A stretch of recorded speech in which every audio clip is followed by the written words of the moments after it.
Keep on moving.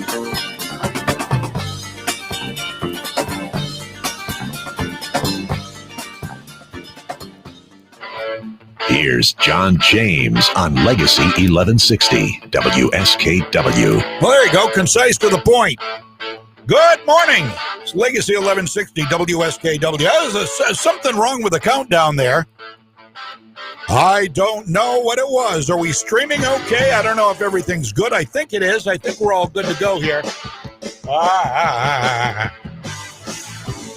621-9759-207-441-6969.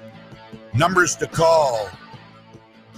Gonna have to check the stream here and tell me if we're having any problems at all, because it's really difficult for me to tell right now. We did have problems on the main screen, on the big screen here, but I'm not sure if that is carrying over to the live stream. We shouldn't have any glitches. Looks like it's running smoothly. We got 913 right here. Boy, there's always breaking news these days. Always breaking news. And I'll tell you some of the things we've got coming up, and it's going to take a while to get to them all. But we've got to get to them all because they're all very, very, very important. One of the things we're going to get to is the Sidney Powell Lynn Wood press conference yesterday that happened in Georgia. Happened in the great state of Georgia. And it was something. It was something. I've got to tell you, I have got some reservations now about Lynn Wood, the attorney. And I'll tell you why coming up. We will show you. I'll show you why. I hope it's nothing, but I'm not blind. I can think for myself, and I can read for myself. And there's some stuff coming out now that's actually kind of troubling. So we'll get to that a little bit later on. COVID-19. As I and my good buddy Doc Green in Texas has said, from the right side of the mic, and now I have even further reason to believe, as I'm sure Doc does now, if you missed Tucker Carlson last night, we're going to get to that soon. Because this really goes to my theory, it goes more to my theory that not only was China complicit in sending the coronavirus our way, we have many reasons to believe that. Many reasons. There are more reasons to believe that than not, that this was sent to us and to other countries purposely. Purposely. Not by mistake, on purpose. Not the least of which, Dr. Li Yi, the other day, said that COVID-19 is a gift from God, that China will take over America's GDP by 2027, thanks to COVID-19, a gift from God. No. It was a gift, I believe, from the Chinese government, the communist Chinese government, and the United States radical leftists. That is my theory. And I have more reason to believe that after the new revelations from the American Red Cross. Hear me. You're going to want to hear me out on this.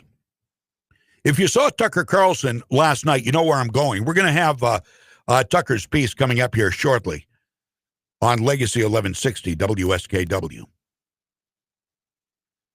Does it feel like Christmas? It's not beginning to look a lot like Christmas. Am I wrong about that? Holy cow. It just doesn't. I don't know. And there, you know, if you are able to, and you can give this holiday season, Christmas, Hanukkah, whatever, whoever, however you can help out, do with food, with things, clothing for children. I mean, the children are Children are the first that should be taken care of. Maybe they don't have a warm jacket for the winter. Maybe they don't have boots. Toys are good, but toys don't keep you warm. Toys don't feed you. Food, non-perishable food to the Salvation Army, whoever collects food, the Good Shepherd Food Bank, Toys for Tots for the toys, coats for kids, for jackets here in the state of Maine, wherever you are. Help is because Congress certainly doesn't seem to be in a hurry. Nancy Pelosi has not been in a hurry. She says she is. Says, we got to take care of the children. Nancy Pelosi is such a mook. She is such a phony. She is in it for power. She doesn't care about you, me, or the kids. Nobody. And it's only the people in her district in California who don't understand that. All the rest of us do. We understand what a dishonest hypocrite she is. What a liar, what a bald-faced, loose-toothed liar Nancy Pelosi is. So help out this holiday season if you can. And somebody asked, we were out on the front deck, out in the cold. It's 30-something degrees this morning. We're out on the front deck talking among ourselves, and Jamie, who I hang out with every morning, said, does anybody remember what we did for Easter? And I thought, well, no. And I thought, well, this is right during the earlier parts of the coronavirus lockdowns. So there was no church. There were no gatherings. And we didn't even have the kids over for Easter this year, the grandkids, which plays in my favor. It just dawned on me when she asked me that question this morning. We've got eggs hidden somewhere in the house. Daddy's going to find them. But no, what is that? It doesn't feel like Christmas. It's not going to feel like the New Year. Doesn't feel like Hanukkah, probably. I don't know. I'm not Jewish, but it's all different. There's a different feeling. Very tense feeling in the air. COVID-19 around. And new information coming to light all the time. There's so little we know and so much we are going to learn as time goes on. And we've learned a little bit more. If you missed Tucker Carlson last night, he broke some news, and maybe you'd heard it somewhere else. Trust me, I do a ton of research. I research, literally, I was in front of my computer all day yesterday afternoon, all day going through everything. And I watched both pressers. Not all of both pressers, but I watched the Linwood Sidney Powell presser. I watched, it was that was more of a press conference. Then last night, I watched the Rudy Giuliani hearing in Georgia. Oh, excuse me. No, in Michigan. I got so much going on. And boy, oh boy, I've got some audio from that. Astounding audio from that. And this, if you're a Donald Trump supporter, if you're an American patriot, and again, as I said yesterday, this is not about, everybody thinks, oh, you love Trump so much. Oh, Trump's losing, man. It's not about Donald Trump. It is and it isn't. It's not about Donald Trump overall. It's about freedom and where the country is going. It's about a choice between two different ideologies. One is an American heritage ideology, a founding fathers, founding documents ideology, which is what Donald J. Trump brings to the table. The other is about a socialist communist doctrine, which Joe Biden, Kamala Harris, Bernie Sanders, Ilhan Omar, AOC, Pocahontas. I never think Elizabeth Warren. I know. I'm so used to calling her Pocahontas, though. And by the way, she earned that name, didn't she? She earned that name. That's on her. It's not on Donald Trump. It's a great name, but it's on Donald Trump's, not on her, not on Donald Trump. She's the one that went around flouting her Indian heritage all these years, taking advantage of it, getting into Harvard Law School as the first minority law professor with her Indian heritage. She brought it on herself, that nickname, Pocahontas. No disrespect to Pocahontas, but Elizabeth Warren earned that nickname. And it's not to bring any disrespect to the Pocahontas. It's to bring disrespect to the disrespectable Elizabeth Warren. But she's in the thick of things too. All these people are going to be working together if Biden gets into office. The coronavirus was one of the things that propelled people to vote. One of the things that propelled people, that and the lies by the mainstream media, which, by the way, continue, which propelled Joe Biden to an apparent, quote, win. Mainstream media was the biggest part of that, by the way. Biggest part of that. CNN, MSNBC, and all the alphabet networks. They were the ones. They continue to be the ones. I don't know if you've noticed. Yesterday, while others were talking about, I tuned in. I was looking around for the press conference with Lynn Wood and Sidney Powell, and I couldn't find it. Fox didn't have it. They were talking about the fraud in the election or the apparent, they aren't taking a side, which, to their credit, at least they're talking about it. At least they are telling people what's going on Fox News. Say what you will about Fox News. The other ones, I tuned into MSNBC to Katie Tur. I figured I'd hit Nicole Wallace. Oh, she's fun to watch. But I tuned into Katie Tur, and for a half an hour, I tuned back and forth as I looked for it. Newsmax didn't even have the presser. Katie Tur, for a half an hour, they were talking about the vaccine. Who on earth is going to sit there and watch Katie Tur talk about to all these pundits about the vaccine? People don't.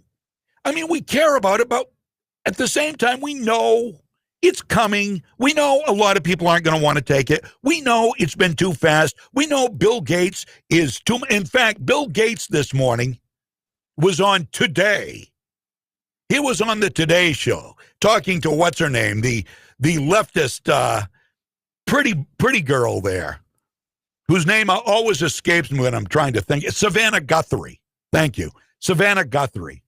So she's on there fawning over Bill Gates, talking about his Moderna vaccine, and he's talking like he's some kind of doctor. Do you want to take a vaccine that Bill Gates had something to do with? Bill Gates, the computer guy?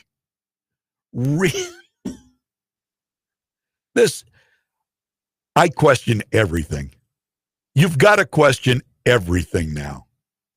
And that's why this morning I am questioning Lynn Wood. And I'm not the only one. We'll get to that. But first, let's get to this COVID-19 breaking news.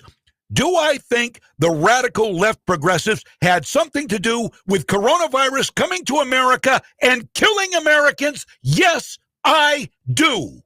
Yes, I do. I think they knew about it. I think they wanted it. I think it worked perfectly with the end of the impeachment trial that they would, because do you understand it was here long before anybody in this country raised red flags, and this country had blood with COVID-19 antibodies in it way before the alarm bells started sounding?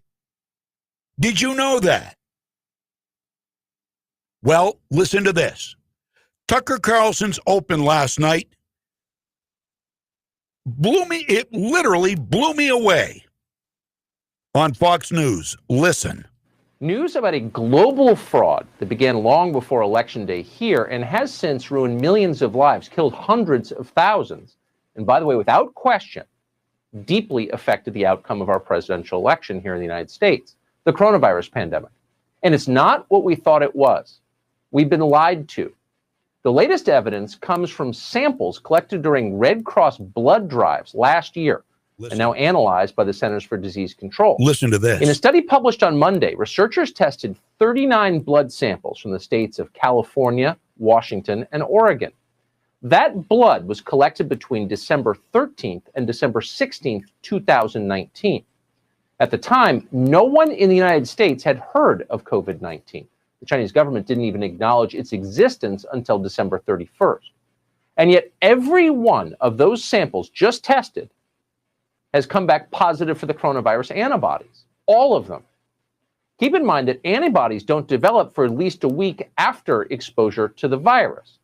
That means the Wuhan coronavirus was being transmitted throughout the American population far earlier, possibly months earlier, than we were told. What does that mean exactly? And how did it happen? We don't know yet how it happened, but we know for certain that it did. The CDC has found dozens more positive samples from blood tests taken at the beginning at the end of December, and they found them in many other parts of the country, across the country, Michigan, Iowa, Massachusetts. Analysis of tests in other countries has shown even earlier spread of the virus. Scientists now know the virus, the coronavirus, spread to Italy as early as last September and to South America 2 months later in November. So clearly, what we have been told for almost a year about the origins of the coronavirus is not true. Why are we just learning this now, a month after a presidential election? We've had reliable antibody tests since the summer. So no one thought to test Red Cross blood samples until now? Why weren't elected officials demanding a coherent account of where this virus that has changed American history forever, where this virus came from, how it got to the United States, and how it spread through our population? Why don't we know that yet? Because nobody seemed to care. Our elected officials were too busy enjoying their newfound power. They were shutting down small businesses, arresting people for kayaking without masks. Back in January, 11 months ago, the Department of Homeland Security warned that American airports could be ground zero for a new pandemic. But Congress yawned. They were occupied that day. On January 24th, a day when these blood samples now prove the virus had already spread across the continent, the Trump administration held a classified briefing on the coronavirus for the entire U.S. Senate, but only 14 senators showed up for it. Why was that? Well, that briefing was held on the very same day as the deadline for impeachment. So the people in charge of protecting the country were not worried about coronavirus. Instead, they were standing in front of their mirrors rehearsing their star turns, the moment when they could finally confront Alan Dershowitz about the dreaded Zelensky phone call. Wow. Now they're claiming the pandemic caught them completely by surprise. Mm-hmm. How do they get away with that? They get away with it because our public health establishment gives them cover and has all year. 2 days before that classified Senate briefing that only 14 senators showed up for, Dr. Tony Fauci went on television to reassure Americans they could relax. Calm down, America. You can trust the Chinese government. Yes, sir. If the Chinese are telling us that this virus jumped from a pangolin in a wet market and no one even knew it existed until New Year's Eve and we're doing our very best to contain it, then that's what happened. Yeah. China has been known to fiddle with their stats before. Do you trust what they are telling us about this illness? From what I can see right now, they really are being much, much more transparent than what happened with SARS, where they really kept back information for a while. It was embarrassing to them. They're really transparent now. They put the sequence of the virus up on the public database right away. So in that respect, they've been transparent. They're really transparent now, said Dr. Anthony Fauci. Now, in a well-functioning country, a line like that would make certain that you never work in public policy again. Mm-hmm. Transparent, transparently dishonest. We know that for certain. All right. So here's where we are so far. Dr. Fauci covering for the Chinese. The senators, the Democrats especially, hyper-focused on impeachment and the Ukraine. Right after impeachment, the red flags start to go up. The government didn't know about the coronavirus and they didn't weaponize it to get rid of Donald Trump. Do you really believe that? I have been saying this as a conspiracy theory for 6 or 7 months. And people thought I was crazy. They would say, my wife said, do you really think anybody in our government would allow something like that to come here and kill Americans? Yes, I do, because Saul Alinsky, the end justifies the means. Community organizers, the end justifies the means. Trump's gone, collateral damage, people dying. Okay, so let's go with that. But there was more Tucker Carlson to come. And here you have some of it. Chinese officials are now claiming the virus came to their country from somewhere else. It arrived in frozen food, possibly as a bioweapon staged by the U.S. military. They're not saying that in secret. They're saying it on social media. Yep. But so far, Twitter hasn't bothered to fact-check that claim. Like Tony Fauci, Silicon Valley trusts China far more than they trust you. Yep. Ron Klain trusts China too. Ron Klain is Joe Biden's pick for White House Chief of Staff. On January 27th of this year, Klain told Axios that China has been, quote, more transparent and more candid than it has been during past outbreaks. Why did Ron Klain think that? Possibly because the World Health Organization told him to think so. On January 8th, the WHO, funded, of course, by the Chinese government, released a similar message. Here it is, quote, preliminary identification of a novel virus in a short period of time is a notable achievement and demonstrates China's increased capacity to manage new outbreaks. It was like a press release. In other words, the rest of us ought to be thanking the government of China for the blessing of COVID-19. Right. Much appreciated. A week later, the WHO was back with more demonstrably untrue propaganda straight from their overlords in Beijing.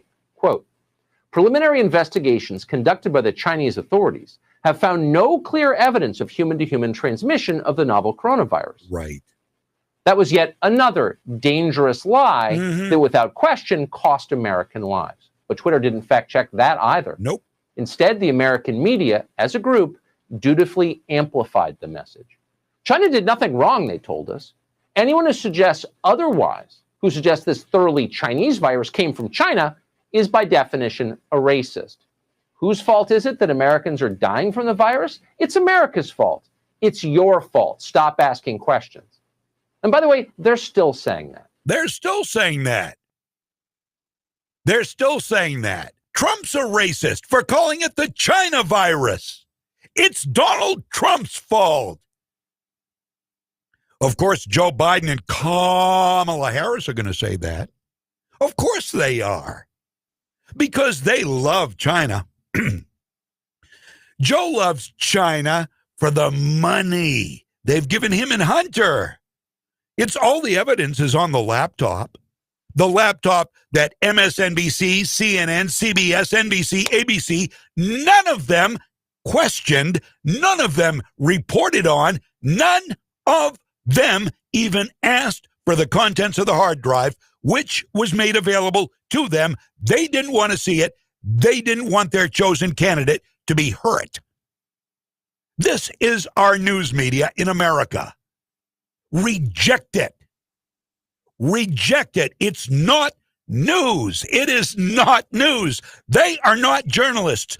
Chuck Todd is one of the most dangerous men in America. Well, it's between Chuck Todd and Jeff Zucker, but Chuck Todd has the camera. He's got the attention of the American people. He's got Meet the Press. He is the news guy with NBC and MSNBC. Everybody trusts Chuck Todd, who is a lying fool and a corrupt part of the DNC, the underbelly. He's the kind of guy you would find searching the dark web for monsters. But he comes off with his little goatee and his little lip twitches and his smile and his assertion that there is no editorial comment during the day on MSNBC. You don't believe he says that? I've got the soundbite. I'll send it to you if you want. Here it is. And just a reminder, for what it's worth, there is no editorial point of view here on any of these newscasts on MSNBC in the daytime. That's Chuck Todd. He's a liar. He's a liar. He's a faux journalist. He shouldn't be on TV. He is a monster. Trust me, he's a monster. He is one of the ones engaged in the cover-up of everything. He and his news staff, I use that term very, very loosely, he and his news staff at NBC, MSNBC, are the ones that weren't even saying a word about Hunter Biden and Joe Biden and the laptop and the company and Tony Bobulinski, the whistleblower who came out with no anonymity at all, came out, went on TV, and he stated claims that were proven true by the contents of the laptop hard drive. And nobody covered it, but they were too eager to cover Adam Schiff's whistleblower on the Ukraine. You remember that? The whistleblower who we can't tell you who he is because then he'd be in danger. But they covered the whistleblower that we never knew the name of. We never knew if the whistleblower even existed, but we were told to believe Adam Schiff endlessly. 24/7 by the mainstream media, by Chuck Todd's MSNBC. And Chuck Todd's MSNBC will not let you hear a word about the real anonymous whistleblower that has proof of Biden corruption in China.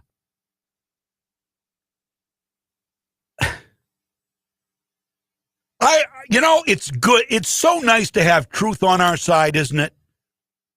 Well, they're spewing lies, and you've got people on social media, these progressive, feel-good left-wing libs, spewing all kinds of vitriol. They have no facts. They have no truth behind them. All they've got is people like Chuck Todd, mooks like Chuck Todd and Scott Pelley and Nicole Wallace and Joe Scarborough and Joy Reid and Rachel Maddow. All of these people spewing lies and hate and not giving the story. I mean, a lot of this misinformation is by omission.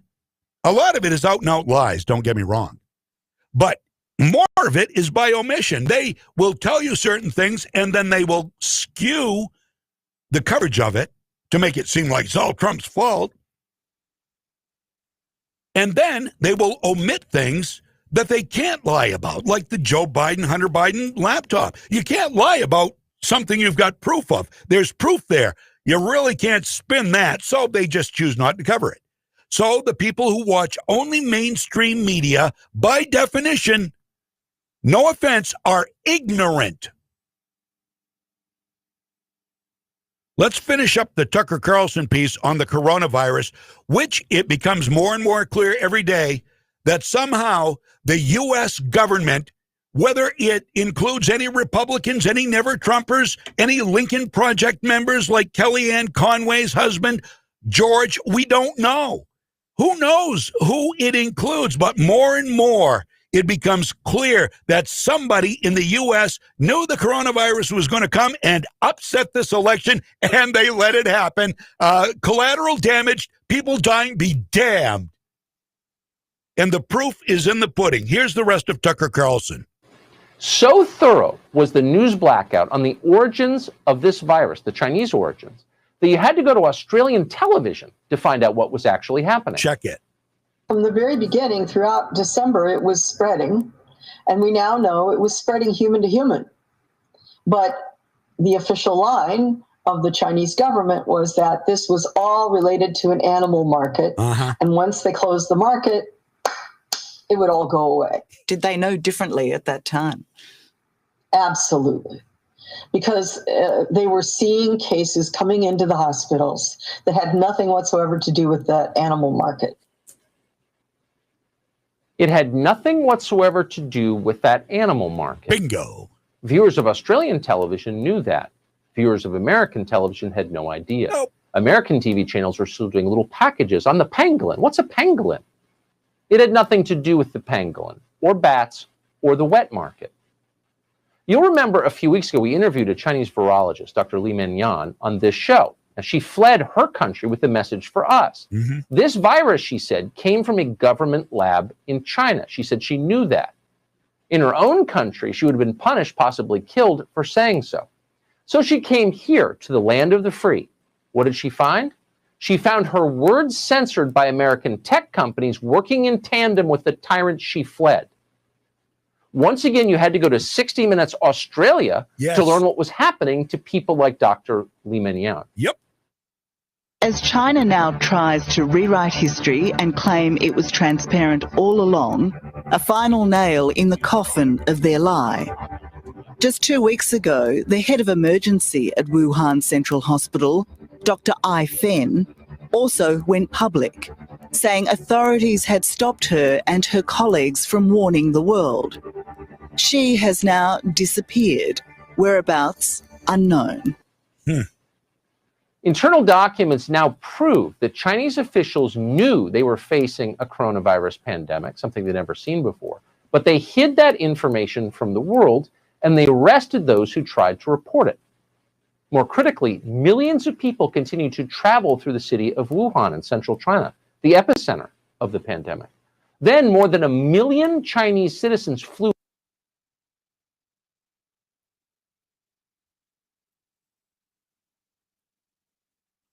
They're extraordinary people. Watch this amazing clip from late March. Right now, there's very, very few countries that have actually been able to reverse this epidemic and bring their cases down to a very low level. And in fact, the only country that has done that is China.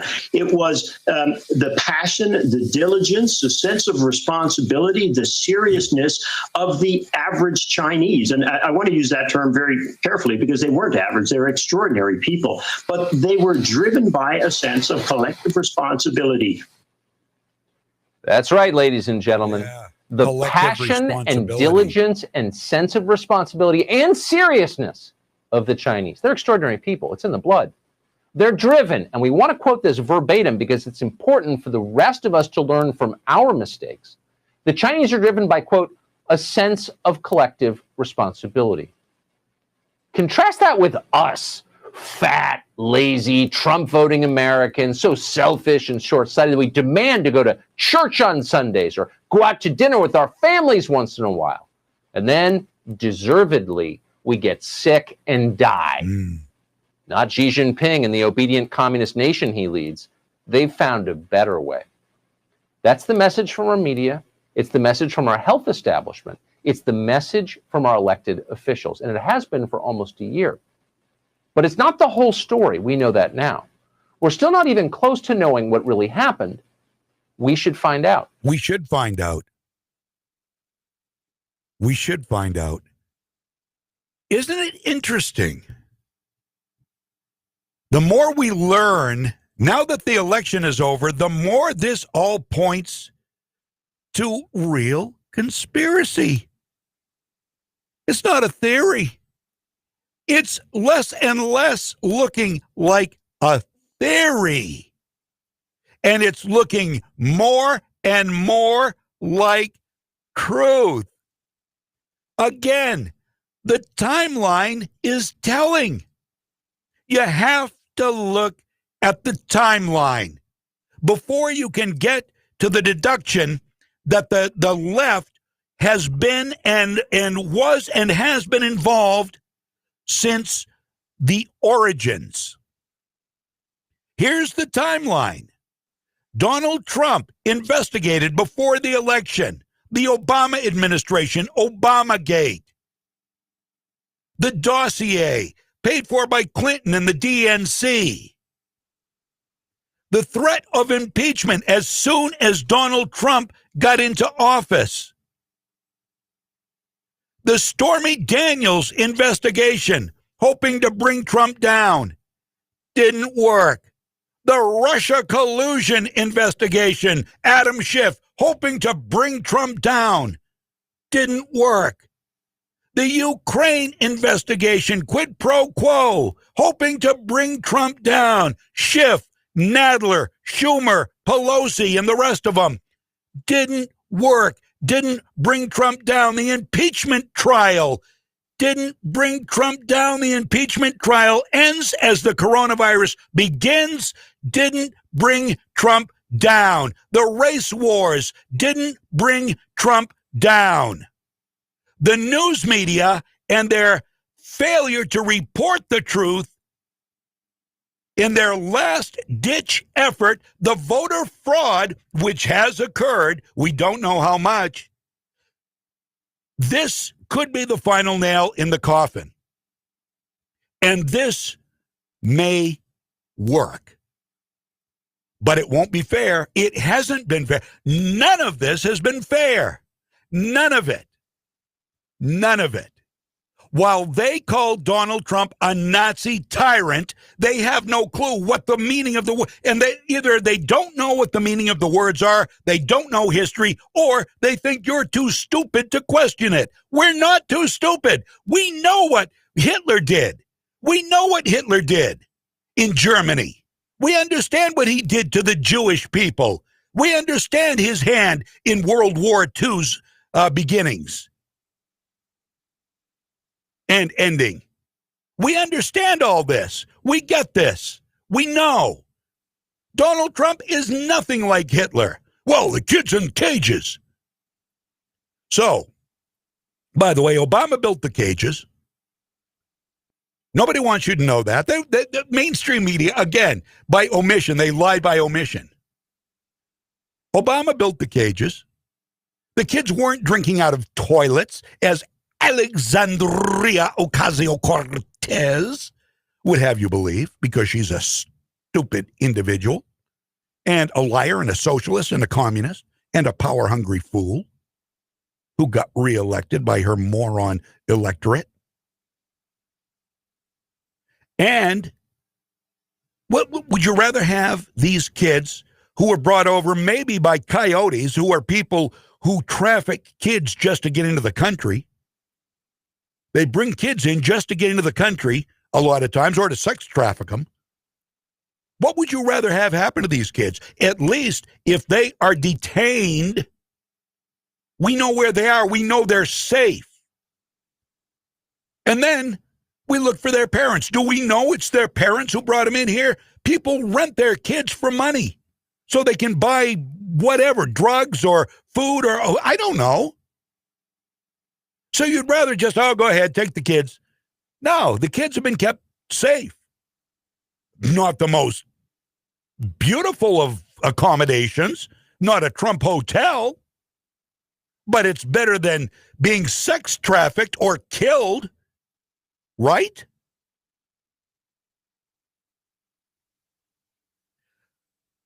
The left is unhinged. Understand that, and you understand just about everything. Yet, because you don't need any more explanation, you don't have to try to figure out the mindset. They are simply unhinged. They don't have clear thoughts. They think radically, not like you and me. And if you are a left-wing progressive and you are finally starting to see the light, in the words of our Governor Janet Mills, welcome home. Welcome back to reality. 9:51, we've got to take a break. We'll be back. We have so much stuff to get to. I'm John James. This is Freedom's Pep Rally. Legacy 1160, WSKW. Sales and service by a family who cares. Whittemore and Sons, Whittemore and Sons. There are some things you can simply never depend on, like buying grapes at the grocery store. Will this bag be sweet? Will it be sour? Who knows? They look the same. But know that you can always count on Whittemore & Sons in our line of Coyote tractors. Coyote tractors are machines made to work, whether it's mowing, tilling, digging, lifting, or hauling. Check out the full line of tough and versatile Coyote tractors, attachments, implements, and accessories at Whittemore & Sons, your Coyote tractor dealer, with dependable sales in service for over 50 years. Run ahead of the pack with a Coyote tractor from Whittemore & Sons on the Waterville Road in Skowhegan. Sales and service by a family who cares. From From work to fun, we'll help you get it done. Whittemore and Sons, outdoor power equipment. I'm a fisherman, and I am Sam. The Sportsman's Alliance of Maine is a champion of our rights to fully enjoy Maine as we like. Support the preservation of our proud outdoor heritage by becoming a member at sportsmansallianceofmaine.org today. I'm CBS 13 meteorologist Lexi O'Connor. Cold but sunny this morning. We're in for a mostly sunny day with temperatures rebounding into the low to mid 40s. Mostly cloudy tomorrow, mid to upper 40s. Weekend storm will bring rain, snow, and a period of gusty winds. It looks like Saturday and Saturday night. Chance for snow showers on Sunday and colder with highs in the low to mid 30s. Your pep rally for freedom is back. Powered by the Gun Shop in Augusta on Coney Circle. Now, here's John James. Hey, welcome back. It's 9:53. Good morning to all our platforms. Legacy 1160 on Facebook, legacy1160.com, American Women Who Bear Arms on Facebook and YouTube. Right America Media. We've got one of your new hosts coming up in just a little while. I'm not sure exactly what time he's going to call. His name is Keith Sanders, Air Force vet, served 7 years as a B-52 navigator and weapons officer. Deployed 3 times in support of Operation Iraqi Freedom and Operation Endure Freedom. Husband, father of 3 daughters, blogger. You can find him on TikTok and Parler under the name @2cent, the number 2, the numeral 2 cent. And on Clapper at Real 2 Cent, and he'll be on Right America Media coming up with a show called Here's My 2 Cents, premiering 2 weeks from today. So, want to be around for him a little later on this morning. Well, we've lost a great one. You may have heard by now, Walter E. Williams passed away yesterday. Walter E. Williams was a great communicator, great economist, a libertarian, a scholar. And a lot of people know him for being a fill-in host for Rush Limbaugh over the years. 84 years old. A Black American, Williams was outspoken on institutional racism. And I want to read you a piece he wrote. This appeared yesterday on Daily Journal, which is a website. And you need to hear this. These are Walter Edward Williams' words. At 84 years old, I have seen and lived through what might be called institutional or systemic racism. Both operate under the assumption that one race is superior to another. It involves the practice of treating a person or group of people differently based on their race. Negroes, as we proudly called ourselves back then, were denied entry to hotels, restaurants, and other establishments all over the nation, including the North. Certain jobs were entirely off limits to Negroes. What school a child attended was determined by his race. In motion pictures, Negroes were portrayed as unintelligent. Despite the nation's great progress in race relation, there remains institutional racism, namely, the widespread practice of treating a person or group of people differently based on his or her race. Most institutional racism is practiced by the nation's institutions of higher learning. This is Walter Williams. Now, this is important. Listen to this. Eric Draband, an assistant attorney general in the Civil Rights Division of the Department of Justice, recently wrote that Yale University, quote, grants substantial and often determinative preferences based on race. The 4-page letter said, Yale's race discrimination imposes undue and unlawful penalties on racially disfavored applicants, including, in particular, Asian American, and white applicants.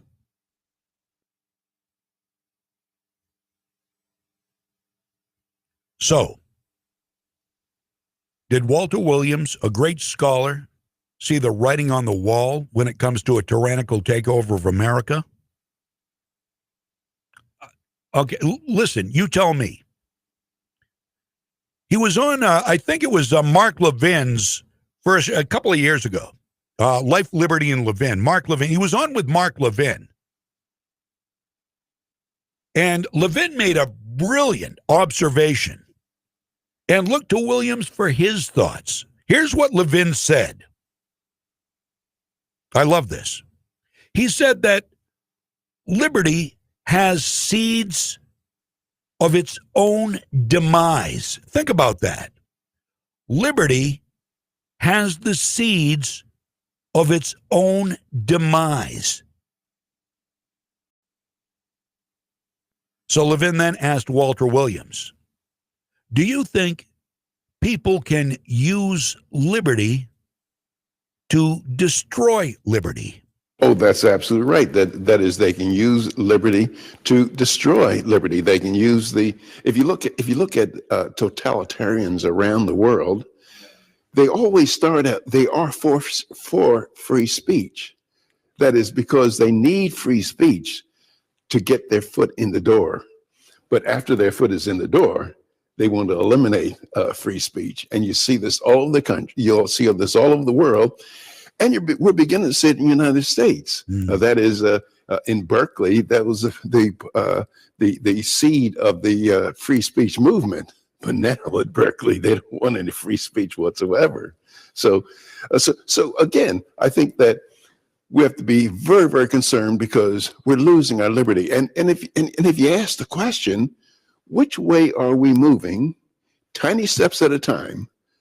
Are we headed towards more personal liberty or towards more government control over our lives? It'd have to be unambiguously the latter. Wow. Walter E. Williams passed away yesterday, 84 years old. What a loss. What a great man. You know, some people have common sense, knowledge, and foresight, like Williams, and others just don't. Others have none of it. I don't think we need to name names here because you know what I mean. I'm sure you know some of the people I'm thinking of. It's 10 o'clock. We've got a lot more to come after the news. Please stick around. We've got our guest coming up sometime, I think, in the 10 o'clock hour. So he'll be here. And we'll await his arrival by phone. I'm John James. From the Home Auto Group Studios, Farmington Ford and Franklin Chrysler in Farmington. This is WSKW, Skowhegan, Augusta, Waterville, Legacy 1160. ABC News, I'm Faith Abube. No deal yet, but it looks like there's a $908 billion coronavirus relief bill that's getting bipartisan support on Capitol Hill. Democrats here are really trying to up the pressure on Republican leaders, but Mitch McConnell so far is backing his own much smaller plan.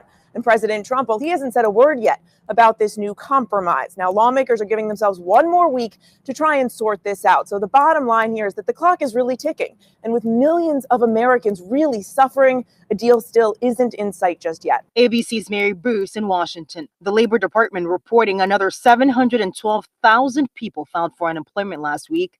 The CDC is renewing its travel warning, advising people to stay at home and to avoid gatherings with anybody outside their own household for the remainder of the holiday travel season. The COVID tracking project says another 3,157 infected people died in a 24-hour period on Wednesday. That's the highest number ever.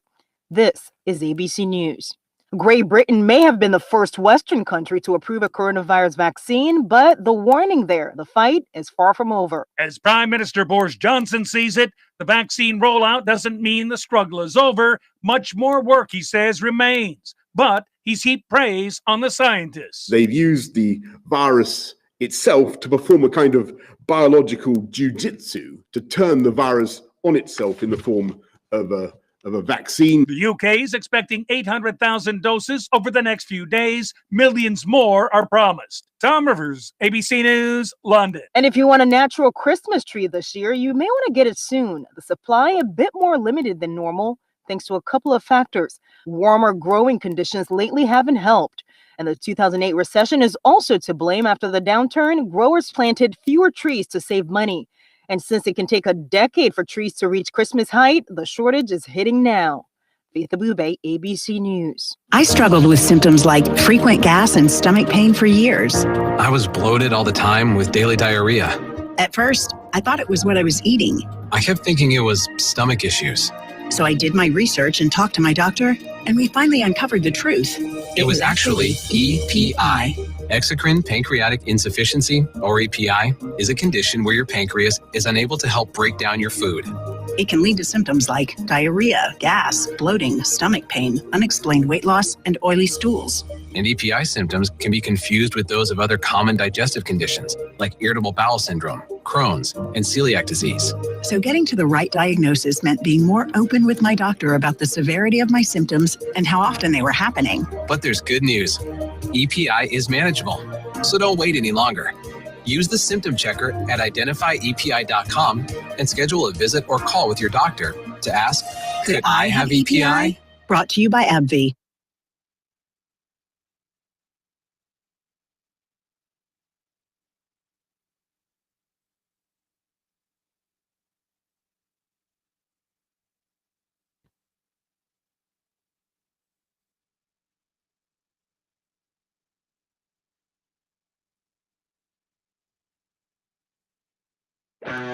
It's time for a little fun, a few laughs, and a whole lot of truth. Ted Nugent speaking fluent Democrat. All right.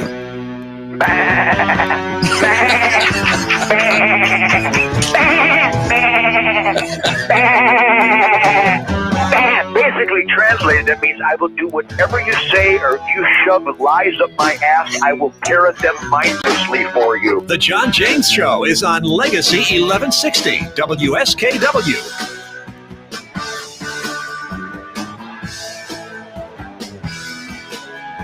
Yeah, I'm here. Yeah. We had sometimes we have work to do in between breaks. And you saw Mike and I weren't social distancing there. Just anybody who's going to call us out on it, you saw it on video. That's a troublesome thing about video. You can see what goes on. Hey, Mike, you got a card in here. Can I tell you who it's from? It's Julie Rabinowitz. All right. Is there money in it? No? Okay. I won't open it then. Unless you tell me I can. I can't. Okay. We've got 10:05 now on Legacy 1160 WSKW. Welcome back to Freedom's Pep Rally. A lot more freedom to come, a lot more news you need to know. And before we get into the voter fraud issue, which mainstream media is not covering at all. Only to say, well, Donald Trump still, he's having delusions. He's having stupid delusions, and his dumb Kool-Aid drinking supporters are out. And they're saying this stuff on MSNBC. In fact, Katie Tur yesterday, I heard her call us stupid. She used the word stupid. She's a news reporter. Chuck Todd says there's no editorial comments on no editorial opinions on MSNBC. Katie Tur called us Trump supporters stupid. That sounds to me suspiciously close to an editorial comment. But what am I? I'm just a stupid Trump supporter, I guess. Maybe I just don't understand. I don't understand. 10:06 right now, and we've told you endlessly, the mainstream media is the most dangerous part of our country, right? Well, outside of the government, which has more secrets and lies and corruption than we will ever know. But the mainstream media is second most dangerous because they enable the Congress to get away with everything. And politicians all across the country. Remember I gave you the statistics earlier this week about a large percentage of people who would have not voted for Joe Biden had they known about the Hunter Biden laptop story? Like just under 20% would not have voted for Joe Biden had they heard about the Hunter laptop story and the corruption with China. They wouldn't have voted for Biden. That would have been a game changer. That alone. Why didn't they hear about the Hunter Biden laptop story? It was, after all, news because they weren't watching news.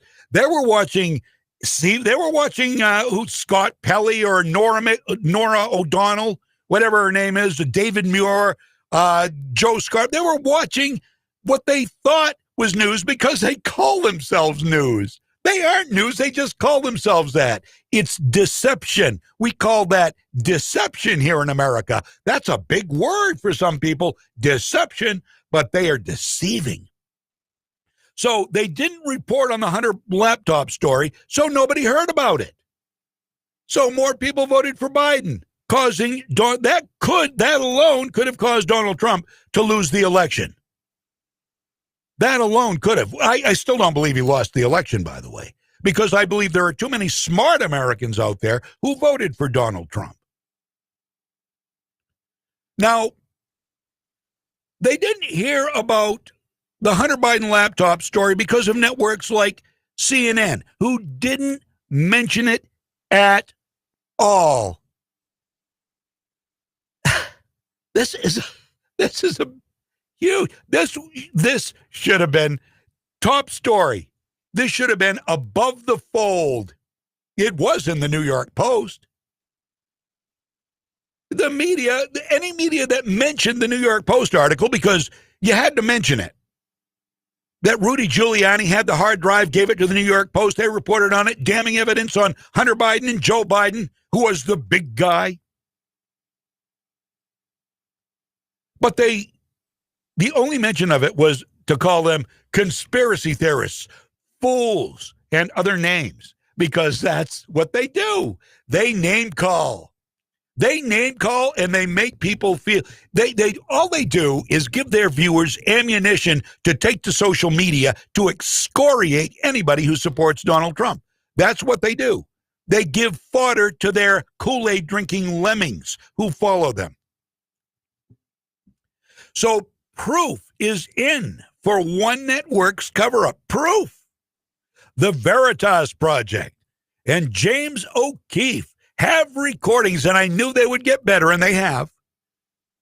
They have recordings of CNN's morning news call with President Jeff Zucker. Secretly recorded. So, listen, now in this audio, you will hear James O'Keefe intro it. And then you will hear CNN President Jeff Zucker.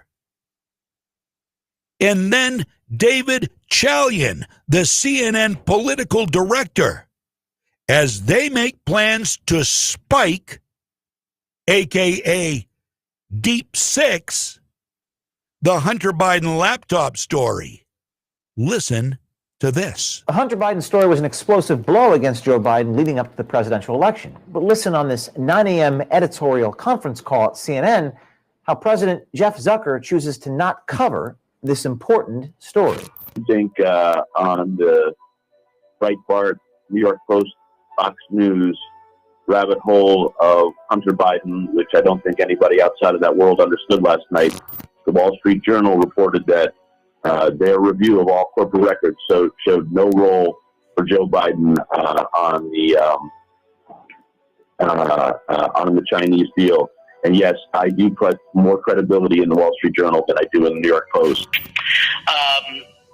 Obviously, we're not going with the New York Post story right now on Hunter Biden, and which seems to be giving its marching orders to Fox News and the right-wing echo chamber about what to talk about today. Obviously, Hunter Biden's lawyer is quoted in that New York Post piece, and we'll just continue to report out. This is the very stuff that the president was impeached over. This is the stuff that Senate committees looked at and found nothing wrong in Joe Biden's interactions with Ukrainians, and now having an email that perhaps there was a meeting with someone from Burisma is, it seems, Rudy Giuliani's sort of dream a vision of how to throw stuff at the wall in these closing days of the campaign.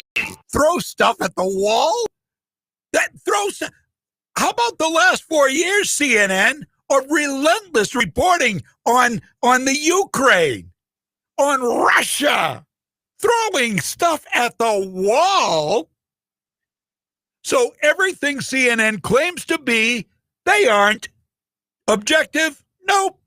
News? Nope. Non-political? Nope. Or apolitical?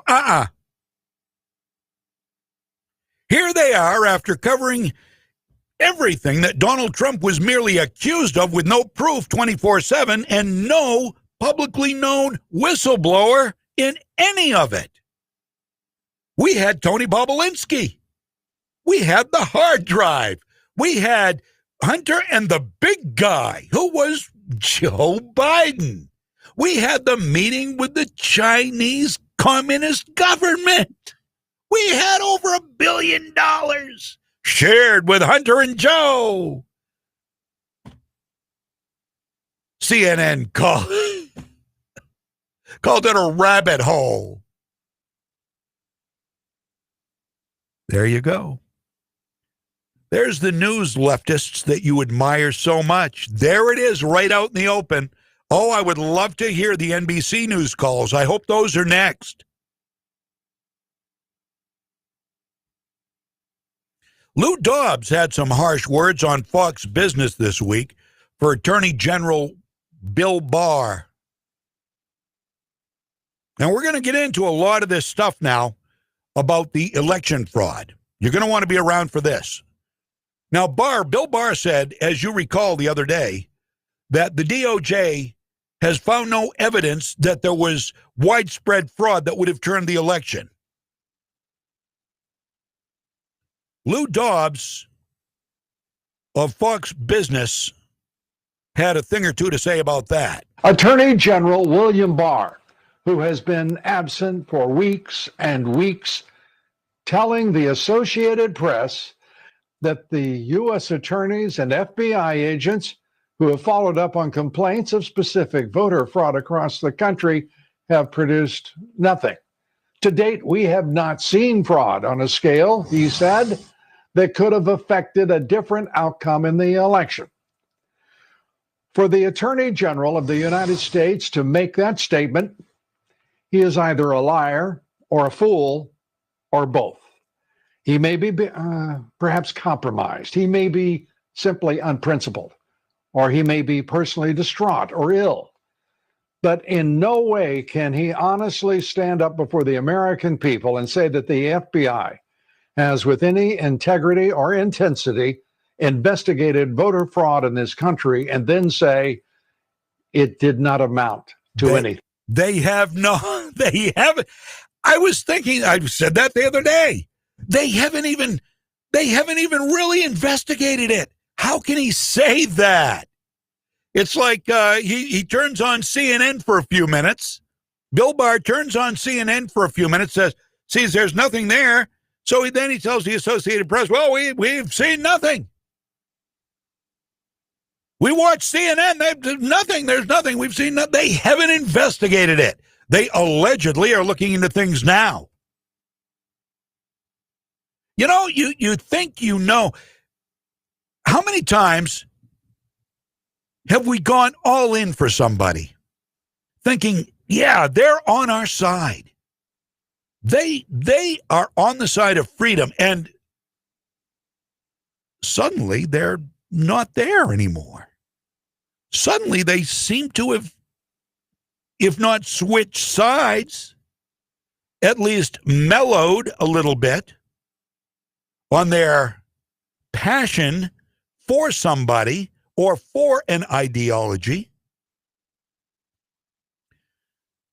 Lou Dobbs also came a little unglued at Barr over handling of special counsel John Durham and the investigation into Obamagate, which had plenty of wrongdoing leading up to the presidential election back in 2018.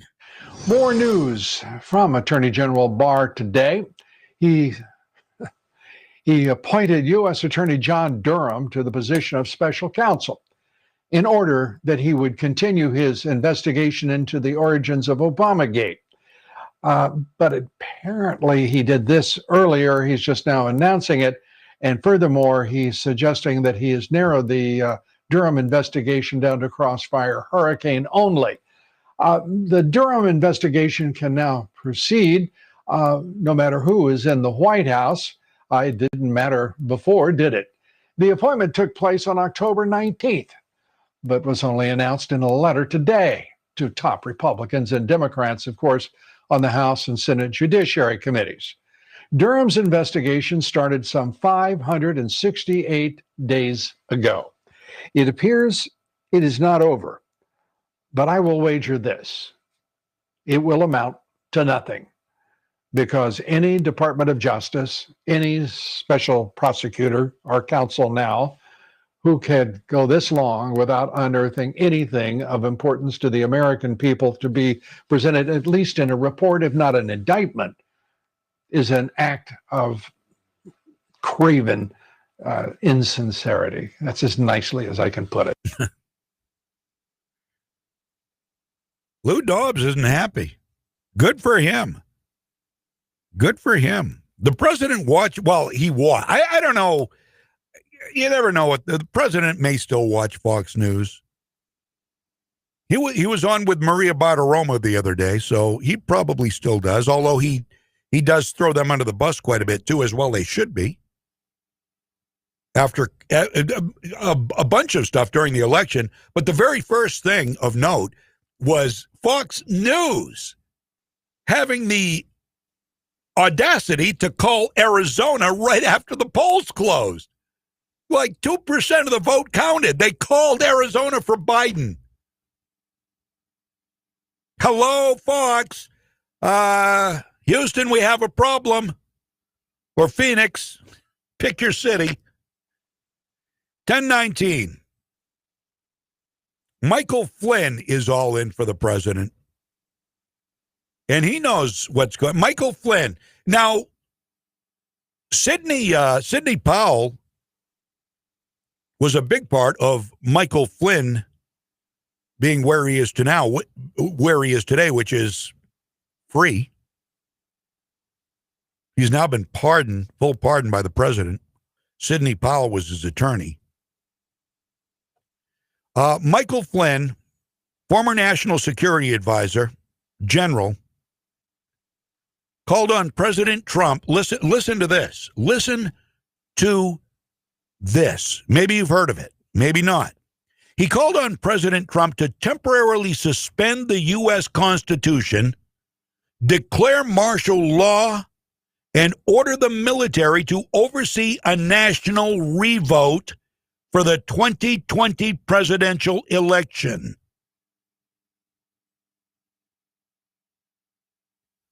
The petition was published on Tuesday by the Ohio-based nonprofit group We the People Convention. Flynn said there's no peaceful way left to preserve the Union following so-called President-elect Joe Biden's electoral victory, and urged Trump to exercise his extraordinary authority to avert a second civil war, something we have been talking about for months. Because the writing's on the wall. The stage is being set. He said limited martial law is clearly a better option than civil war. Flynn, to whom Trump granted a presidential pardon last Wednesday, related to the retired Army general's December 2017 plea for making false statements to the FBI. He tweeted a link to the petition on Tuesday evening. Flynn tweeted, "Freedom never kneels except for God." The letter accompanying the petition said Trump must be prepared to act as former President Abraham Lincoln did at the onset of the Civil War in the early 1800s, including ordering hundreds of northern newspapers that spoke against him to be shut down, their owners and editors arrested. Well, I can think of a bunch of newspapers, northern newspapers, that would be affected by that. New York Times, Chicago Tribune, the Kennebec Journal, Morning Sentinel, Lewiston Sun Journal, Portland Press Herald. How about it? 1022. Freedom's Pep Rally is on your radio. I'm John James. 207-621-9759. You can also reach out on Facebook. I'll check check some of the comments coming up.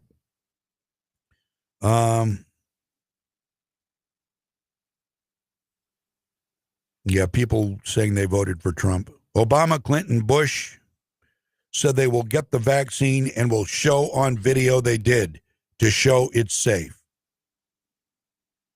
How do we know it's not a placebo? How do we know? How do we know? What good does it do? That's grandstanding. Thanks for the information, Corey. I'm sure that's what they said. Obama, Clinton, and Bush will get the vaccine, and they'll let everybody see him do it. We don't know what they're going to get. Maybe they could be getting the flu shot for all we know. That's just dumb. Don't bother doing that. Don't bother virtue signaling. Well, we'll do it. Come on. Like we can believe anything these guys say. No, I'll make my own decision. I don't care what Obama, Bush, and Clinton do. I really don't. And don't think you're going to force me to get a vaccine if I don't want to get it. And there are plenty of other Americans, many who feel the same way. They said yesterday on some channel, I don't remember, I'm all over the place, but I was hearing that some doctor said it was probably MSNBC because that's all they talk about anymore is the vaccine. They don't talk about the voter fraud. They don't talk about anything other than coronavirus, the vaccine, and President-elect Joe Biden and Kamala Harris. Which one is the president-elect? That's anybody's guess. But they said, the doctor said that in order for the vaccine to be effective, really effective, in getting us back to normal, at least 80% of the population is going to have to get it. At least 80%. Now, something else to keep in mind here. The vaccine comes in 2 doses. You can't have them at the same time. So how many people are not going to get the second dose? Are going to miss their appointment, can't make their appointment, forget to do it? This is foolishness.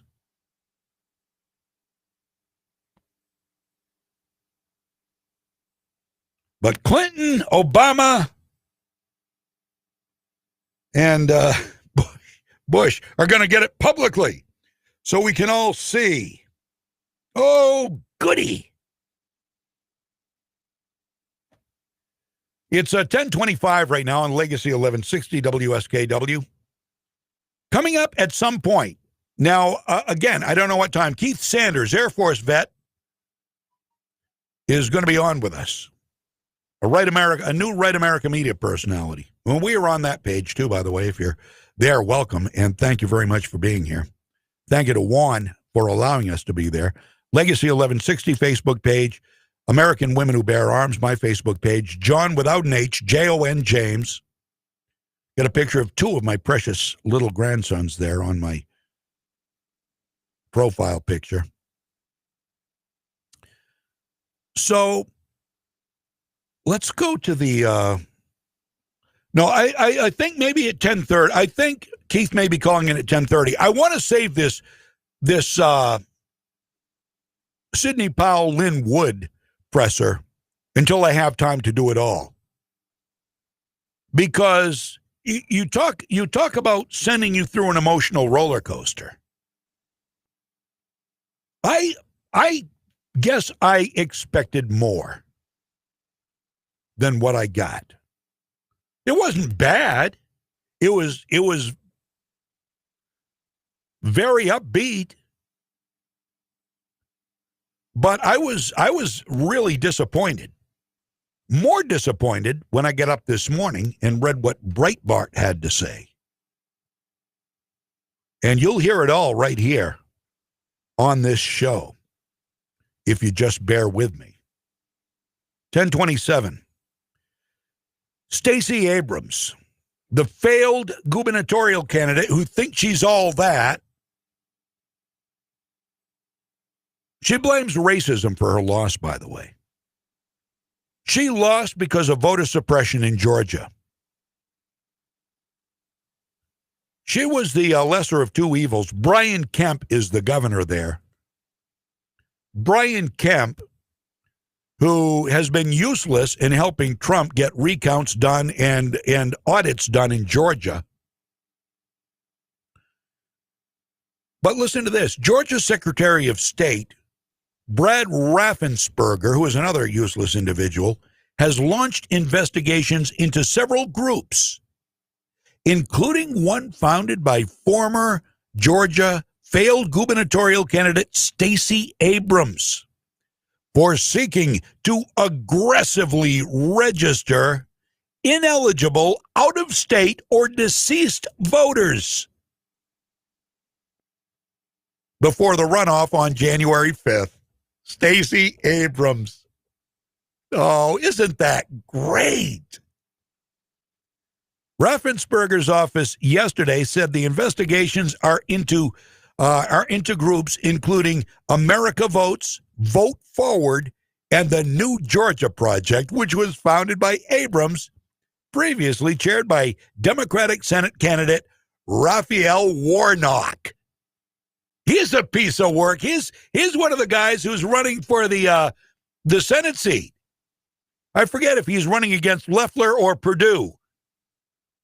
He's a piece of work. That guy, Raphael Warnock. Oh, boy. Oh, let's get into Raphael here a little bit. This all goes. This all going to make sense to you. I want you to be able to tie all this together because the states that are in play.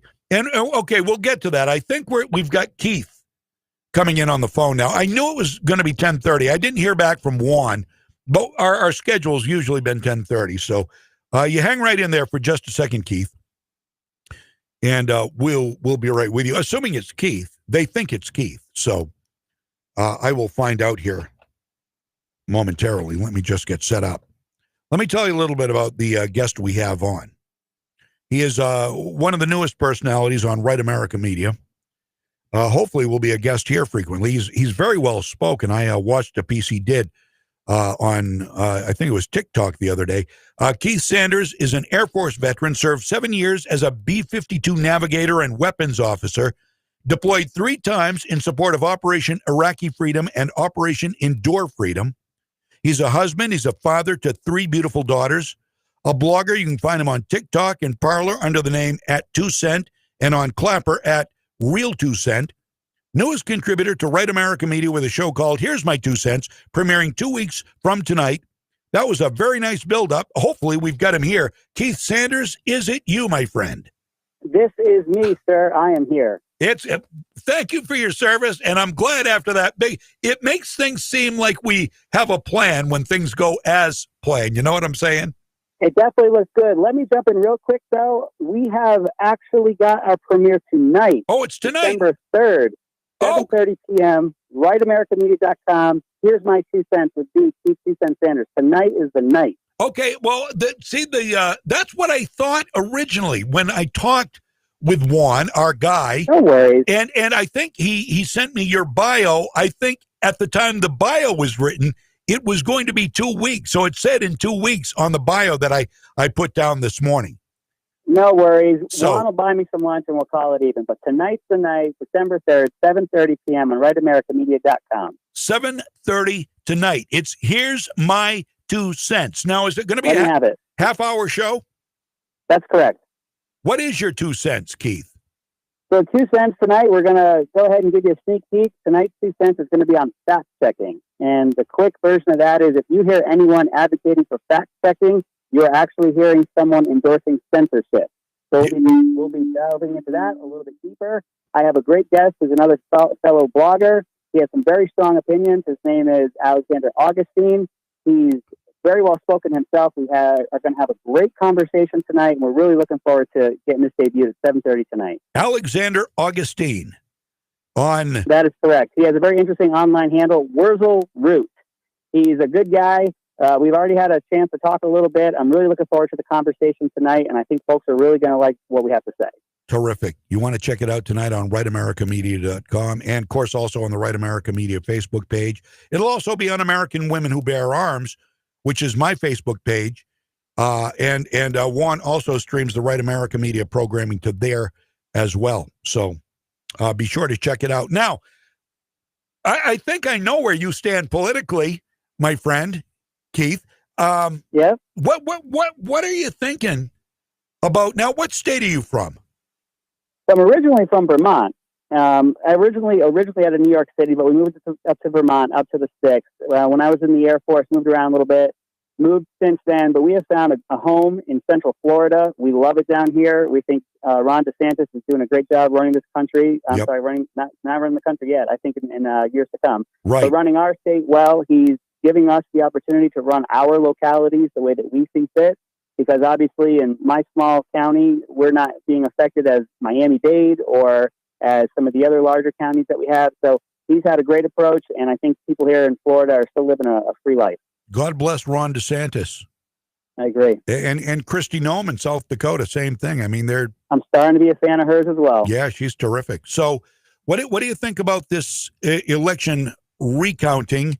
And where do you stand on it? I find this to be an emotional roller coaster, Keith, to be honest with you. I don't know. Now we find out more about Lynn Wood that I don't like. But he's been a great lawyer for a bunch of very famous clients, including the president, including Kyle Rittenhouse, including the kid from Covington Catholic High School in Kentucky. But we're finding out more about him. We're going to get to that later in the show. What do you think is going to come of this? When it comes to these recounts, what I've been worried about this whole time is we can keep recounting what's there. The problem is, did we get the illegal ballots mixed in with the legal ballots? And how are we supposed to be able to discern between the two of them? Right. I've long felt that was the plan. Get them in, get them counted, get them mixed up. In Georgia, they separated them from the signature sheets so we can't even match them up. These things came in. When did they come in? What sort of accounting was done to know when they came in? Are they even legal? The problem I have is we can recount till we're blue in the face. We're just going to keep recounting fake and real ballots together. I think going forward, we have to be able to show the fraud. We're starting to get whistleblowers, true whistleblowers, not like that nonsense that happened with the fake impeachment, but true whistleblowers that were there that are putting their reputations on the line, putting their name on the dotted line with signed affidavits under the threat of perjury. And I think we're going to need to see the fraud coming out. You were talking about this concept of an emotional roller coaster. I think we're all feeling it. But at the same time, we are on the receiving end of it. And what are you not seeing? We're not seeing burning, looting, and other horrible actions going on. We're letting this process happen. We're protesting peacefully. We're being heard. And we're setting the example on the right way to do this. And we always do. We don't engage in the rioting and the burning, in the looting, in the occupying city blocks. We just deal with the situation. And we do it calmly and rationally. The irrationality is the problem. Anger causes, it just causes more anger, more riots, more unrest. And we're not seeing that now. We're just seeing a bunch of people waiting patiently to see what happens. And you bring up a good point. As I have brought up in recent days, these whistleblowers have all signed affidavits, have all put their faces on national television, their names, their unaltered voices, their likeness, and they have put themselves out there under threat of prison, and they are not being mentioned, not on one of the mainstream media outlets. Whereas the anonymous whistleblower who said there was corruption in the Ukraine, well, they covered him like he was the Prince of Peace. Yeah, when we have these whistleblowers that don't exist or anonymous sources and sources say, they get ad nauseum, wall-to-wall coverage 24/7. When you have actual whistleblowers like you've mentioned, putting their name and face and story out there, we're getting no coverage on it whatsoever. There are the hearings that are going on in these individual states as well, and you have people coming forward, again, putting their names, faces, reputations forward to be heard. This is the largest story, probably right next to COVID, that's happened, and zero coverage for it. We have to seek it out. We have to find it. One thing I'd like to go back and touch on is the idea of anger and how people are dealing with it. There are a lot of conservatives out there in the blog sphere. They're starting to show their frustrations. I do not blame them. I am not here to cast blame whatsoever. But what I'm doing on my show on Thursday night, 7:30 on RightAmericanMedia.com, is we're keeping a very pragmatic approach to what we're doing. We're staying calm. We're staying smooth about it. I've had a lot of my followers from my social media sites who have reached out directly to say they like the pragmatic approach. It's the whole honey and vinegar thing. We're not going to get our voices heard. We're not going to get anybody to come listen to us if we're just going to be angry all the time. And again, I am not casting stones. I'm frustrated too. But what you're going to see on my show on Thursday nights on RightAmericanMedia.com is a pragmatic approach, and we're going to be very cool, calm, and collected as we attempt, and I believe we'll be successful, reaching out to people and getting the conservative message out. Well, that's what I like to do. I don't get angry. I get very, very passionate, though. And people is understandable as well. People mistake me for being angry, but I'm just passionate, Keith. I am. We're talking with Keith Sanders, Air Force veteran, served 7 years as a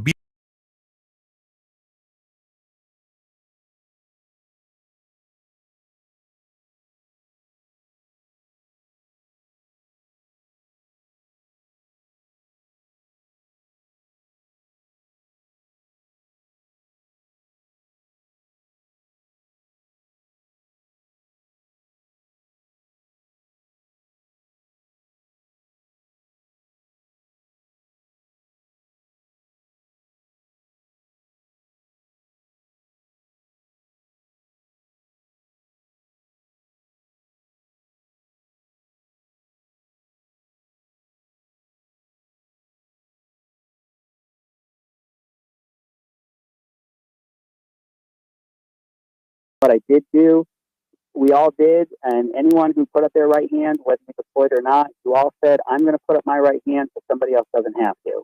And so it really doesn't come down to who did what. We all said that we would.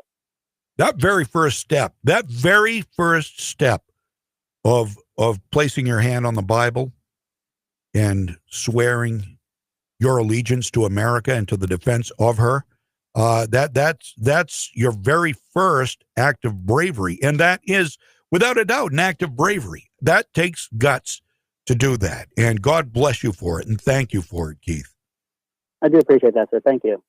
Now, I do want to ask you about the B-52. You were navigator on the B-52. What an incredible plane. In fact, I'll tell you a real quick story here about Maine. You're familiar with Maine if you're from Vermont. Yes. Have you ever been to Maine, to Moosehead Lake? I've never been up there. I have been into Maine a little bit here and there. Beautiful up there. Absolutely beautiful. It is gorgeous. The Moosehead Lake region is beautiful. And on a mountain called Elephant Mountain, there is the remains, a gravesite, if you will, of a B-52 crash, which took place circa 1962. A B-52 flew out of Massachusetts in the wintertime, lost power to its ailerons, or I forget the complete story, and all of the crews save for one or two were lost. And you can actually drive almost to the site now and walk in. The fuselage is there. There's parts, the landing gear. It really is a solemn place to visit. And I was at a Memorial Day celebration. They did a remembrance and had some speeches and some notable people there on one rainy, which I guess seemed apropos for the day, one rainy Memorial Day. And it was It was very moving, but something, if you ever get back to the Northeast, something you really ought to see. In fact, give me a holler and we'll take a drive up. I'm never against taking a drive up to that area of the state. I'll tell you that. I appreciate that story and the approach that you had to it and the respects that you paid. Having been a crew member on the B-52, it's definitely an experience that I'll never forget. There's a camaraderie there. That's a 5-person crew. And when you deploy, you'll generally fly over and over with the same guys. So you can imagine on a 17, 20, 24-hour sortie, which is a mission, you really get to know these people. Having been the navigator and weapons officer, having served in deployment in that aircraft, it's definitely something that I take a lot of pride in. I was really happy to be selected for that. And that B-52 is amazing. It's going to continue to get upgrades. It's going to continue to serve this country. I think the mission that you were talking about might have been what was called part of Chrome Dome. So what we used to do is take B-52s during the Cold War, and they would fly over the North Pole and essentially wait. And they were always up there, and we always had a presence. And that was in case anybody on the other side of that pole started acting up, we always had something airborne. So that may have been what that was for. I do, again, appreciate the way that you paid respect there. I'd love to come up and check that out with you. My mother's still actually in Vermont, so maybe when I come up to see Mom, maybe I'll make my way just a little further north and go up there to Maine and say hi to you. Well, that would be great. That would be absolutely phenomenal. So, yeah, the invitation's open. We'll certainly have to be in touch if you're in the area. I appreciate that. Now, just a couple more. Are you still active duty in the Air Force, sir? No, I've been out since 2009. It was interesting. I got out because of the deployment schedule, and if you remember back in 2009, it was pretty difficult finding work. So my family and I, we made the sacrifices that were necessary so we could continue to take care of ourselves. And what we did was I took a deploying job as a civilian. That time I went, with that position, I went back out 2 more times to Afghanistan, where I was then doing airborne ISR, intelligence, surveillance, and reconnaissance. So we were flying over Afghanistan, looking for the bad guys, reporting them to the good guys, and I was able to continue to serve in that capacity. And it was also a way for us to grow my civilian career and also be able to take care of our family during a very difficult time. Wow. Now, do you think it's a good thing that Donald Trump is bringing troops home? When the president was originally running, he said he wasn't going to announce what he was doing, and I'm not going to be the type of person who just says that everything that the president's doing is great. I have found it interesting that the president has announced a timeline for this withdrawal. So just to be honest in how I approach this, I don't know if I necessarily like that he's announced the timeline. I do like that he has taken care of ISIS, which of course has no coverage.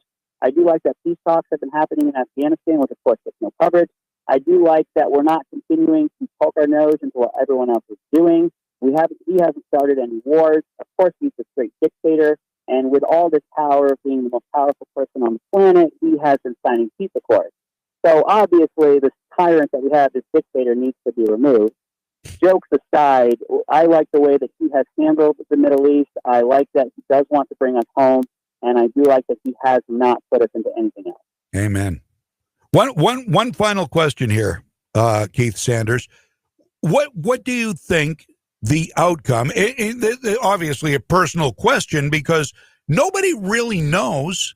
I know what I hope, but what do you think is going to be the eventual outcome of all of the litigation going on right now in this election? Are we going to have another 4 years of Donald Trump? Do you think in your heart of hearts? I'll give you the 2 answers. I hope the answer is yes. I'm starting to think that possibly not in this term. He might have to come back in 2024 once Harris, Biden and then Harris, but she will take over. Once Harris has made all the horrible decisions that she could possibly make. Now, here's where we're at. I believe that they did such a good job at hiding what they were doing, at getting it mixed together, that it may be impossible for us to show that it happened. We can show all the statistical anomalies in the world. We can show the data dumps. We can show the swapping of votes, which only goes one way. Right. However, when it comes to the ballots that are being counted, like we talked about at the beginning, I think unfortunately they did a good enough job of getting them all mixed together, and we just necessarily won't be able to prove it. Now, if you saw the president speak yesterday, he was talking about the idea that any fraud would then have to be taken into consideration. If we have fraud and it went one way, we really have a legitimate election. That may be where they're going with this, and we do know the fraud is out there. I'm hopeful that Donald J. Trump will be our president for another 4 years. Yeah. I'm trying to be realistic. The Democrats, the liberals, the media, tech giants, they may have coordinated us well enough that we might not be able to do anything about it. And that's when you bring media into that, isn't that sad? Isn't that a sad day in America? So it's completely disheartening that we have a media that runs cover for one, attacks the other, runs propaganda, omits, takes things out of context, pushes one narrative, admits it live on TV. Don Lemon and others will say, yes, I am biased, and they are not even afraid to admit that anymore. It's extremely disheartening. There should be a constitutional amendment, in my mind, Keith, that they should not be allowed by law to call themselves news if they are, in fact, all opinion. Do you agree? Well, that's what money is, right? They can just put up their opinion, and they can even go so far as to say it's opinion. But guess what? They report it as news. They show it as news. They bring 6 talking heads in to talk about anonymous sources and if true. Well, by the end of that 15-minute segment, it's being regarded as true. It is. Because that's how you presented it. And so I understand what you're saying. Well, we need more accountability with our media, but they're going to be smart enough to say, hey, it's an opinion, and then talk about it as if it were true for 15 straight minutes, 30 straight minutes, all day, every day. And then, unfortunately, the average viewer is going to see that as a reality. Well, if you look at MSNBC, and as far as I'm concerned, MSNBC and NBC are the most dangerous out there. Their news leader, Chuck Todd, goes so far as to put a blanket disclaimer on the whole day. Now, I'm going to play this. It's 8 seconds long. I think you're going to be able to hear it. But this is what Chuck Todd has put on MSNBC as a blanket disclaimer statement. And just a reminder, for what it's worth, there is no editorial point of view here on any of these newscasts on MSNBC in the daytime. Did you get that? Yes, and I have heard that before. I am chuckling to myself. My eyes have visibly rolled all the way to the back of my head and come back around again. Here's the thing for me. Sir, just be honest. Yeah. I might listen to you. Just be honest. Yes, we are both. Even go so far as to say I'm a person. I'm not going to. It's not going to be impossible for me to only put straight facts without even an inflection or maybe a way that I've delivered it. Maybe just be honest. It's so upsetting how far news organizations such as NBC have fallen. It's only going to get worse if Biden and Harris and Biden get in there. They're going to continue to fawn over them. They're going to continue to give them favorable coverage. They're going to ask them what kind of ice cream they like. They're not going to give us the behind the scenes that they are there to find for us. But we do have good news. There's folks like you on your station. There's other conservatives out there. Outlets like RightAmericaMedia.com are starting to grow. My show is coming online Thursday night, 7:30. Here's my 2 cents.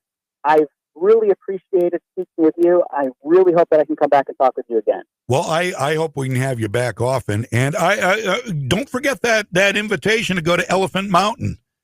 I'm going to look it up. I'm going to go take some pictures or look at some pictures. I'm really hopeful we can go do that together. All right, buddy. Keith Sanders, you have a great day. Thank you so much. And have I missed? What is your I feel like I haven't been polite enough in calling you by your title in the Air Force. So I was once upon a time a captain. That's how I separated. I have left that behind. I did carry with me my call sign of 2 cents. I think you can tell by the way I talk and what I say where the name 2 cents came from. And we're going to go ahead and parlay that into that new show that I've been talking about. Here's my 2 cents. Here's my 2 cents tonight, 7:30, RightAmericaMedia.com, AmericanWomenWhoBearArms.com, and you want to check it out. Thank you so much. Thank you so much for the platform and the time, sir. Take care, Keith. Bye now. Great guy right there. Keith Sanders, Air Force vet, and a freedom-loving patriot. And he's been to war. You know, I have so much respect for anybody who signs that paper, who swears the oath, who goes into the military. That is the first act of bravery, because that is the point when you say, okay, here I am. Here I am, America. I'm offering you whatever I can give, up to and including my life. That sends chills down my spine just thinking about that. Keith Sanders, you want to check him out tonight. Again, I'm going to try to remember to get it on Legacy 1162 when that broadcast starts tonight, 7:30. at Legacy 1160's Facebook page, and also at American Women Who Bear Arms and Right America Media's Facebook page, and, of course, at rightamericamedia.com. We've got a 1052 right now on Legacy 1160. And coming up right after the news this next hour, we are going to break down the Sidney Powell and Lynn Wood presser yesterday. It was very good. It seemed a little over the top at times to me.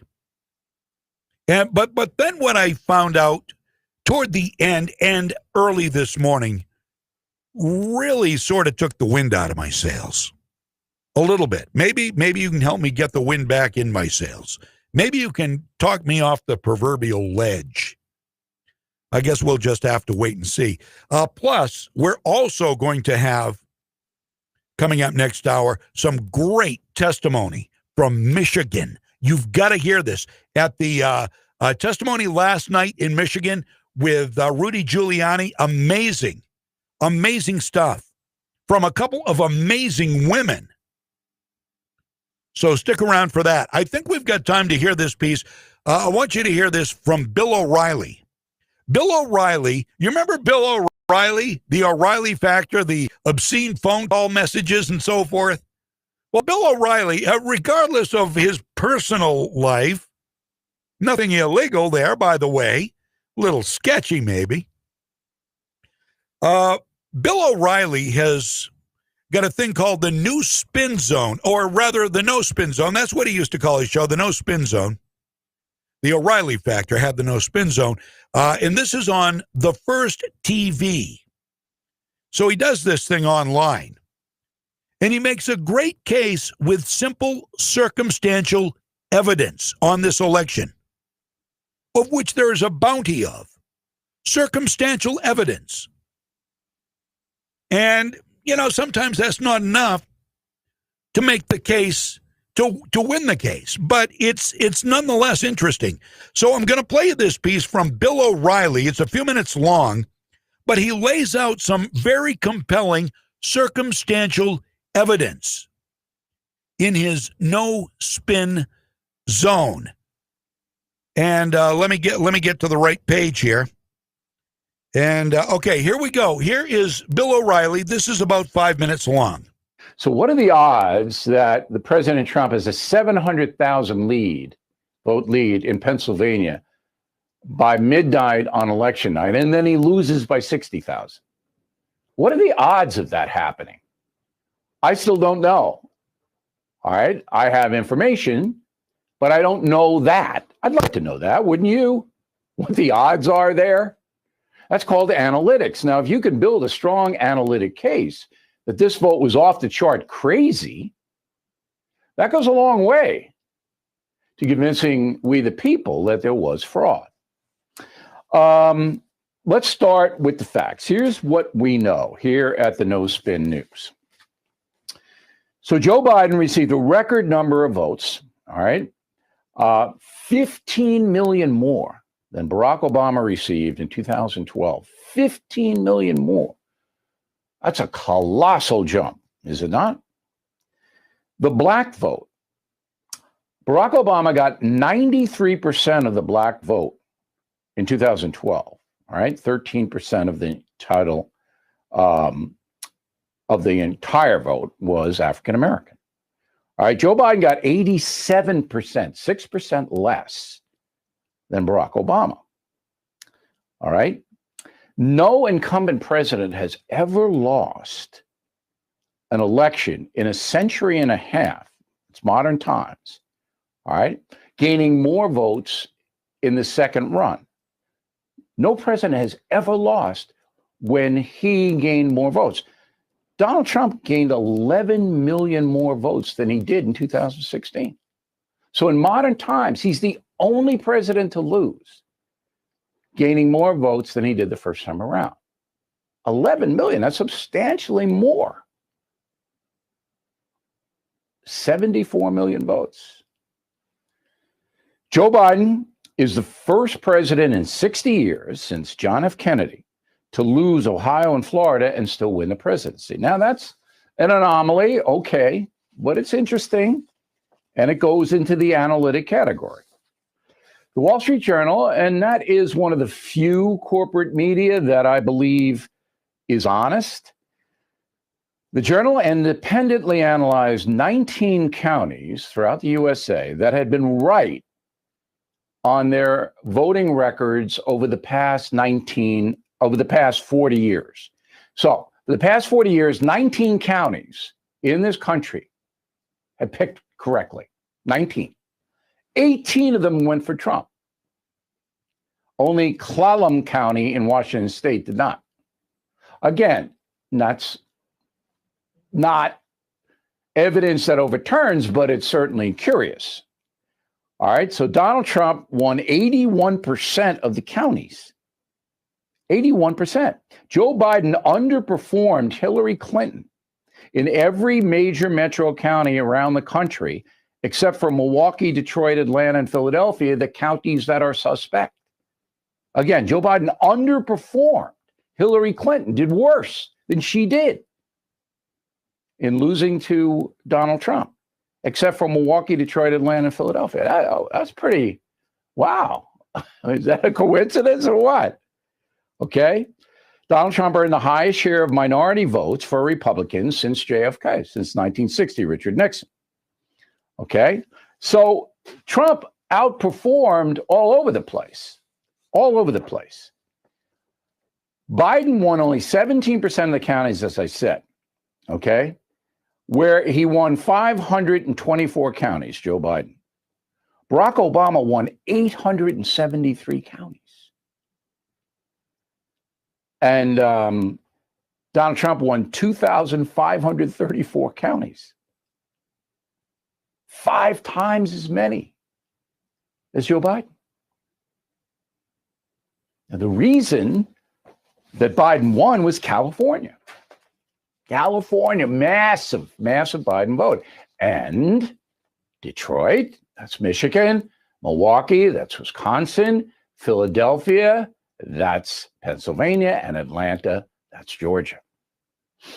Now, the circumstantial case I just laid out to you is impressive, to say the least. You would think that journalists would say, look into some of this. You would think. This doesn't really stack historically or any other way, does it? Certainly doesn't. The numbers, while only circumstantial, they're curious, huh? Little unnerving, given what's at stake here.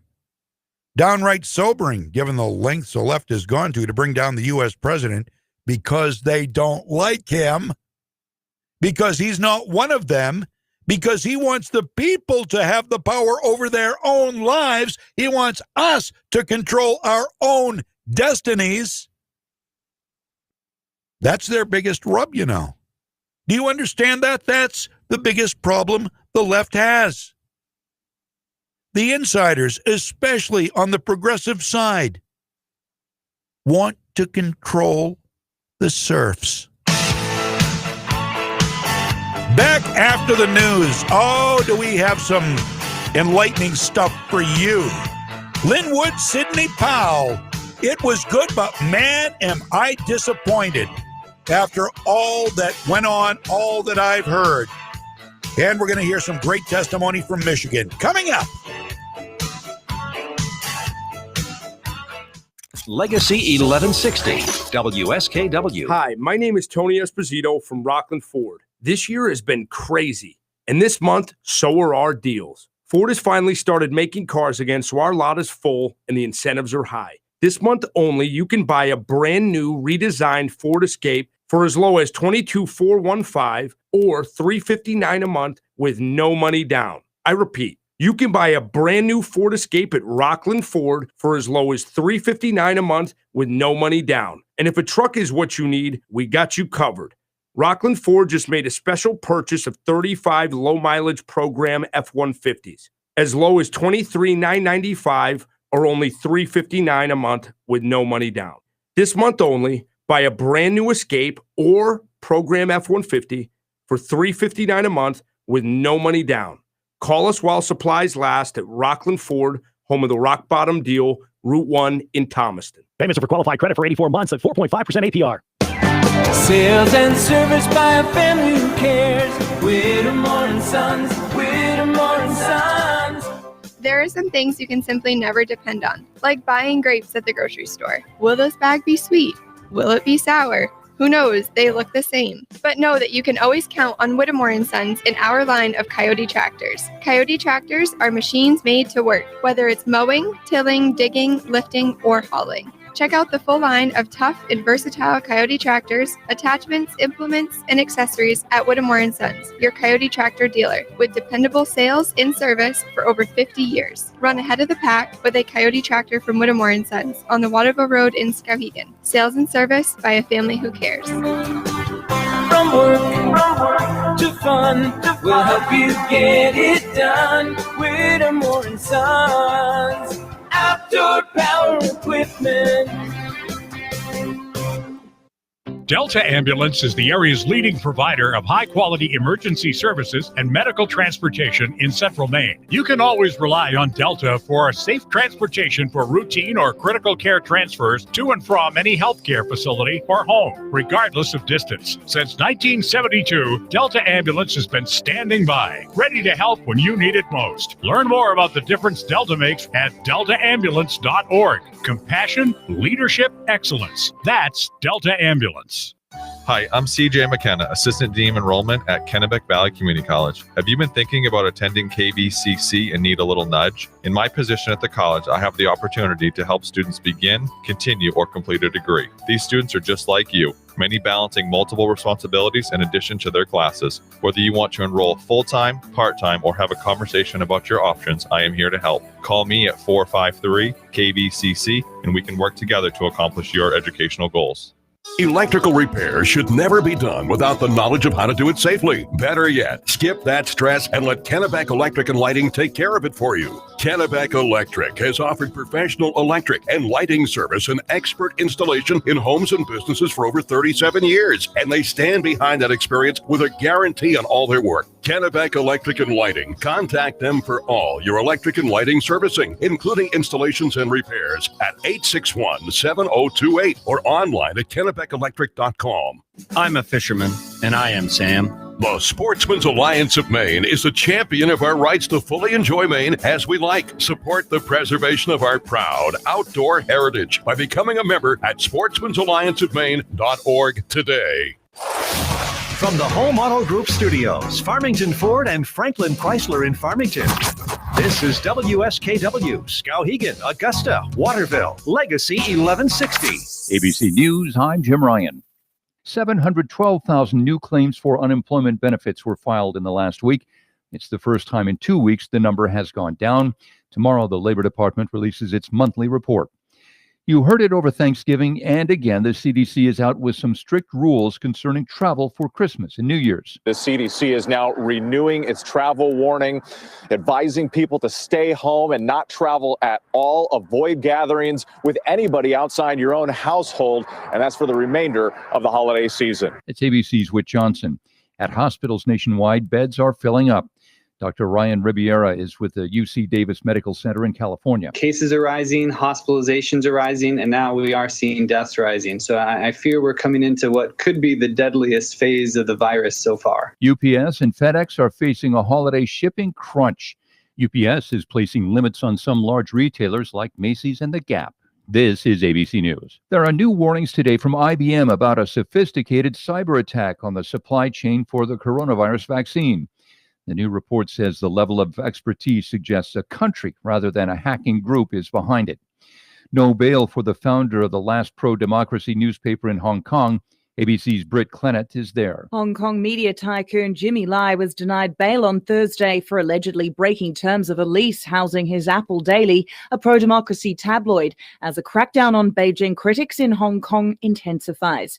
The 71-year-old billionaire will have to remain in jail until the court hearing in mid-April, but his team said they will try to appeal for bail. This comes a day after 3 other activists were sentenced to several months in prison for their part in last year's pro-democracy protests.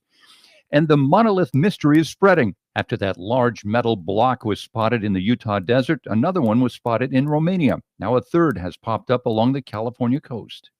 Jim Ryan, ABC News. At Target, we know a good deal means a great deal. Now save more with Target Circle. This December 5th and 6th, get 10% off Target gift cards with Target Circle. That's 10% off the joy-bringing pocket-sized gift that brings a smile to anyone on your nice list. This Saturday and Sunday only, get 10% off Target gift cards in-store and at Target.com. Save more with Target Circle. Join in the Target app or at Target.com/circle. Terms and conditions apply. Visit Target.com/gift cards for details. It's not every day you have to replace a water heater, more like every 10 years. The Home Depot can help with a wide selection of the latest models from Rheem and a helpful online water heater buying guide to help make choosing the right Rheem easy. From gas to electric, tankless, even smart models that can spot a leak before it happens. Water heaters have come a long way. You don't have to. Go to HomeDepot.com to find the latest Rheem water heaters and helpful answers and advice from our water heater buying guide. Only from the Home Depot. How doers get more done. You're listening to Freedom's Pep Rally on Legacy 1160, where Black voices matter. Let me be clear. The hearing today is not about white nationalism or hate crimes. It's about fear-mongering, power, and control. It's a preview of a Democrat 2020 election strategy, same as the Democrat 2016 election strategy. And I'm going to make a video about the NFL players saying the stupidest stuff that I've ever seen. But they're in the video saying, I'm Michael Brown. I'm Philando Castile. I'm Breonna Taylor. Are you really? You live in a multi-million-dollar house. You making millions of dollars.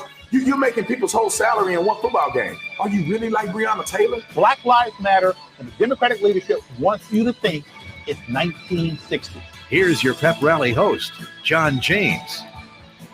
Welcome back to Freedom's Pep Rally.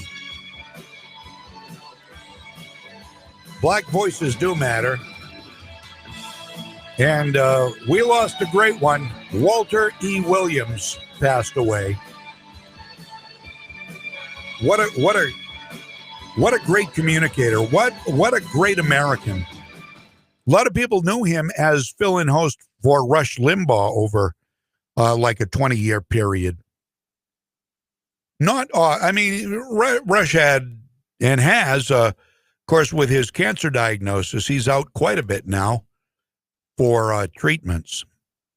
So he has fill-in hosts, but Walter E. Williams has been one of them. I want to start this hour out by playing a piece again that I played earlier from Mark Levin's first show back in 2018. His first, hold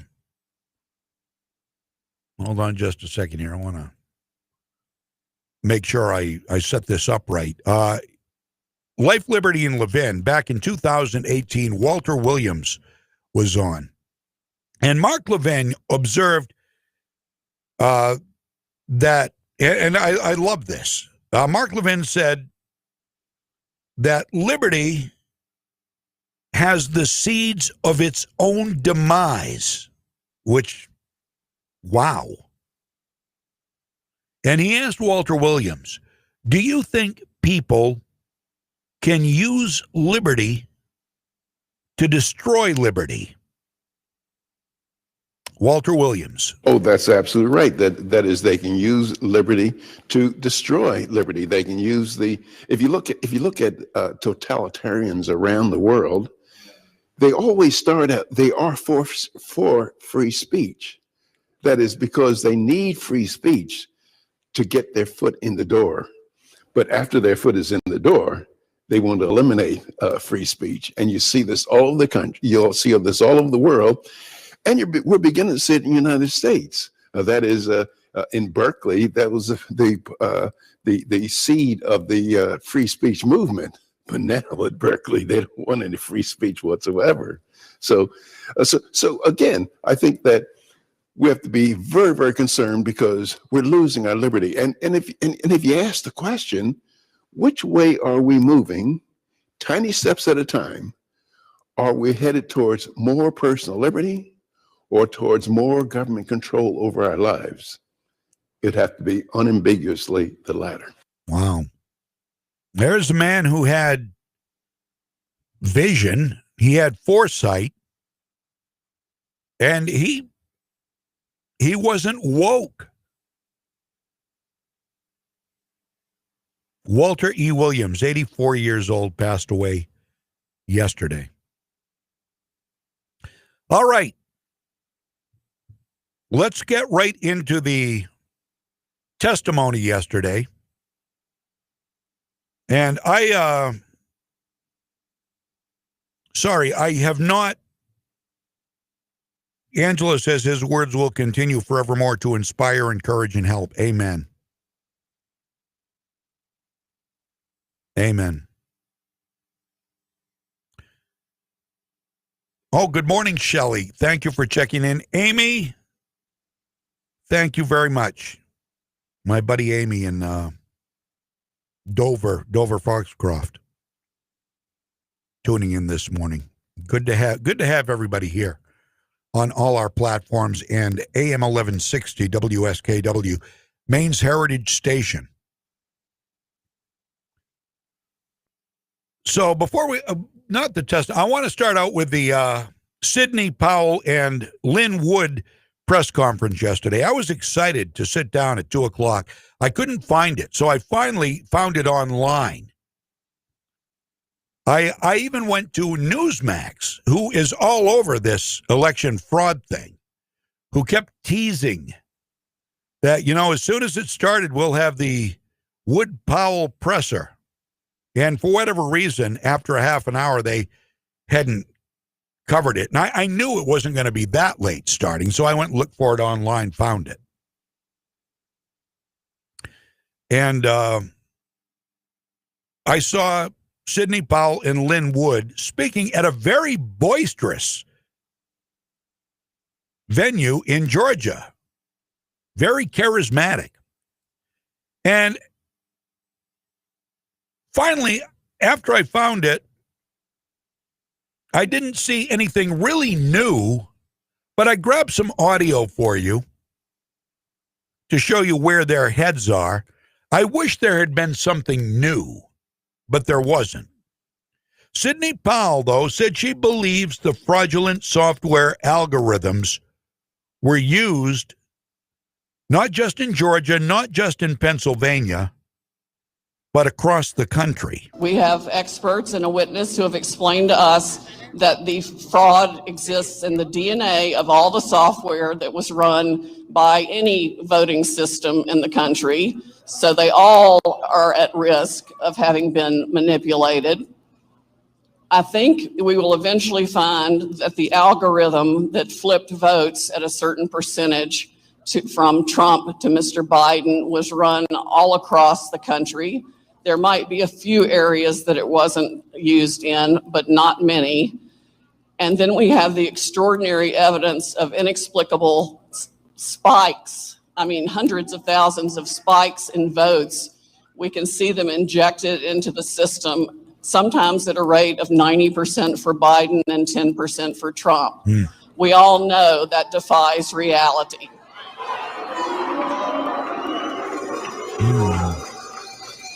You can't flip a coin 300,000 times and have it always land on heads. Wow, that's a great analogy.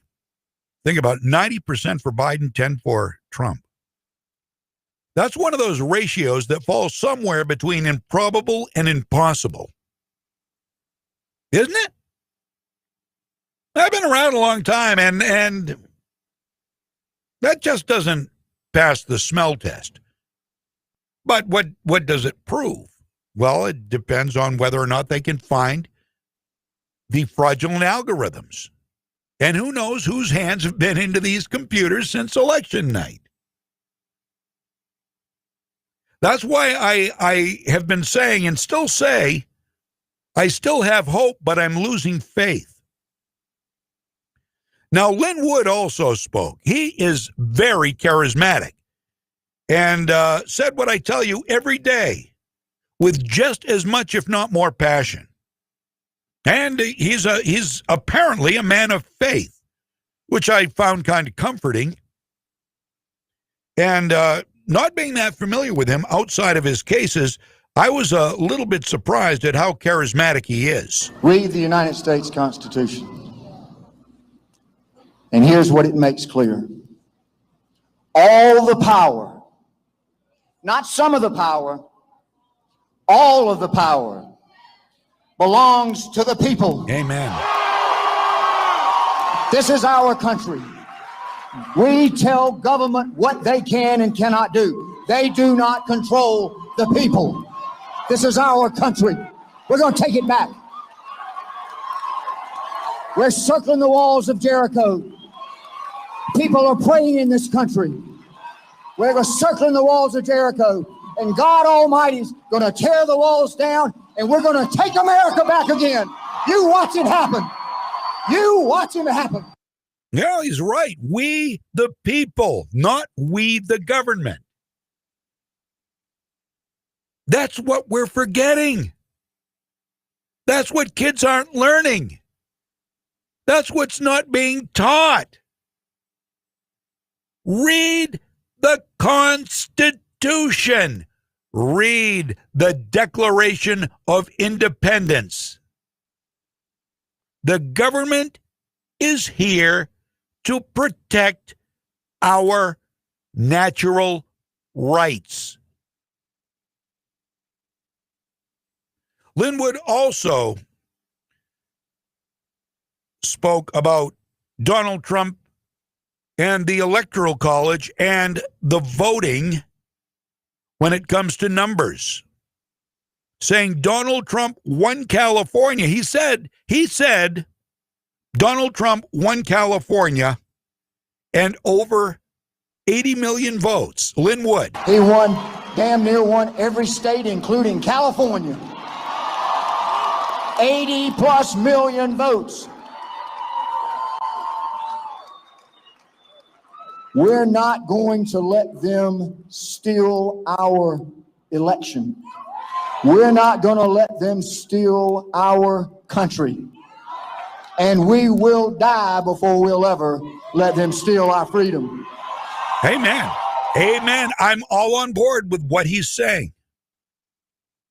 But does he really believe that? Or hear me out now, or is he saying this because Trump is a big, high-profile client, bigger than any of his others? Vernon Jones, a Georgia Democrat and also a Trump supporter, spoke at this rally. And that's what it was. It was more a rally than a press conference, I will tell you that. In fact, at one point, they were cheering Sidney Powell so hard and so long, if I'd closed my eyes, I would have thought I was watching a Trump rally. I kid you not. It was that loud, that boisterous. And they were chanting, Sidney, Sidney, Sidney. I wouldn't have known that wasn't a Donald Trump rally.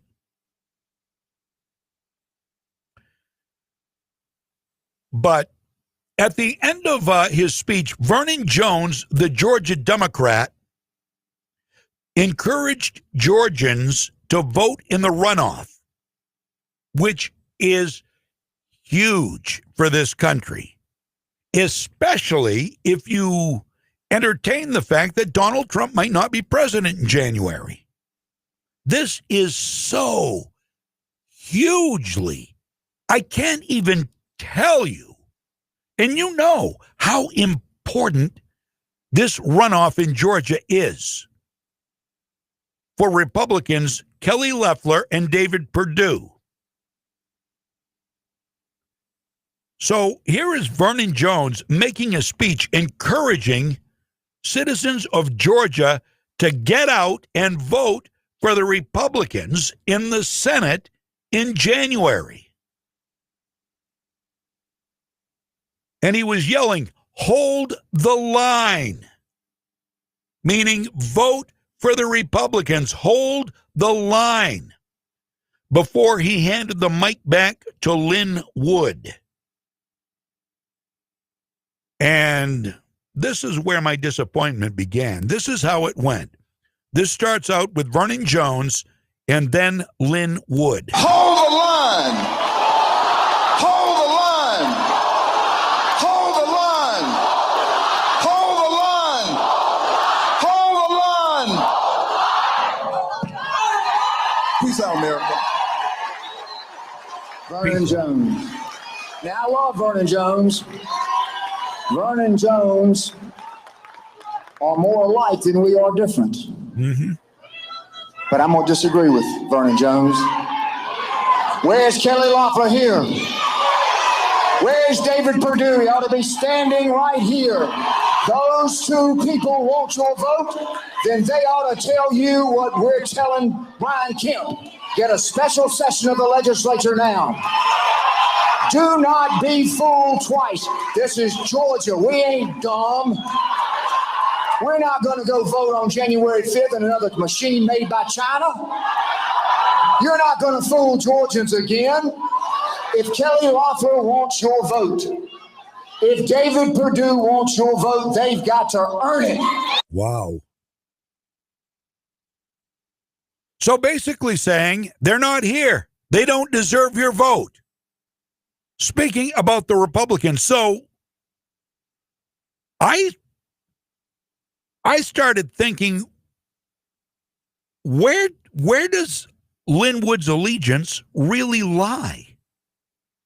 I mean, as a common sense thinking, freedom-loving American, don't you have to ask, where does Linwood's allegiance lie? Now, I told you when I first heard him say that people in Georgia shouldn't vote for two Republicans until they come out and vehemently support Donald Trump and his efforts in the fraud case.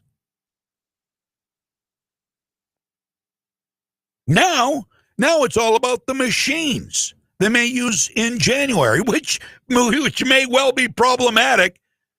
Don't doubt that for a minute. Still, though, then and now, I don't understand why such a strong Trump ally would risk Republicans losing everything, and they will. If they lose the Senate, it's gone. If Trump isn't reelected and Republicans lose the Senate, we're out of there, baby. Breitbart noticed, too, and did a little research. Let me tell you what they found. Maybe you'd heard this before. I had not, and I do a lot of research. According to Breitbart, Georgia-based attorney Lynn Wood is getting a lot of attention for urging supporters of President Trump to break with the president, who is going to be back in Georgia this week, by the way, and not vote for GOP Senators David Perdue and Kelly Loeffler on January 5th in the runoff. Now, obviously, Wood's comments counter President Trump's statements. The president has repeatedly urged supporters to support Loeffler and Perdue. Saturday, he'll be back in Georgia to make that desire known again.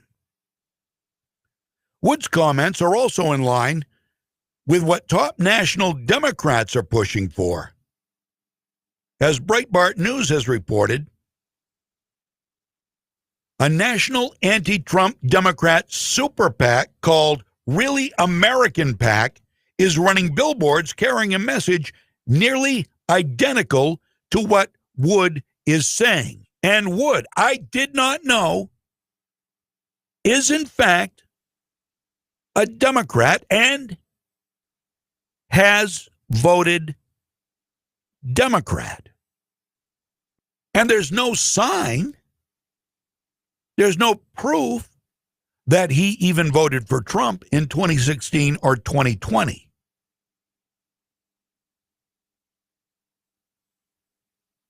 So is he all charisma and no substance?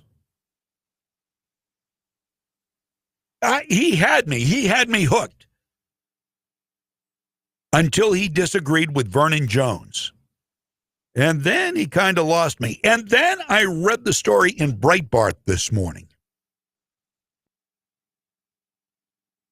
And so now I don't know what to think about Lynn Wood.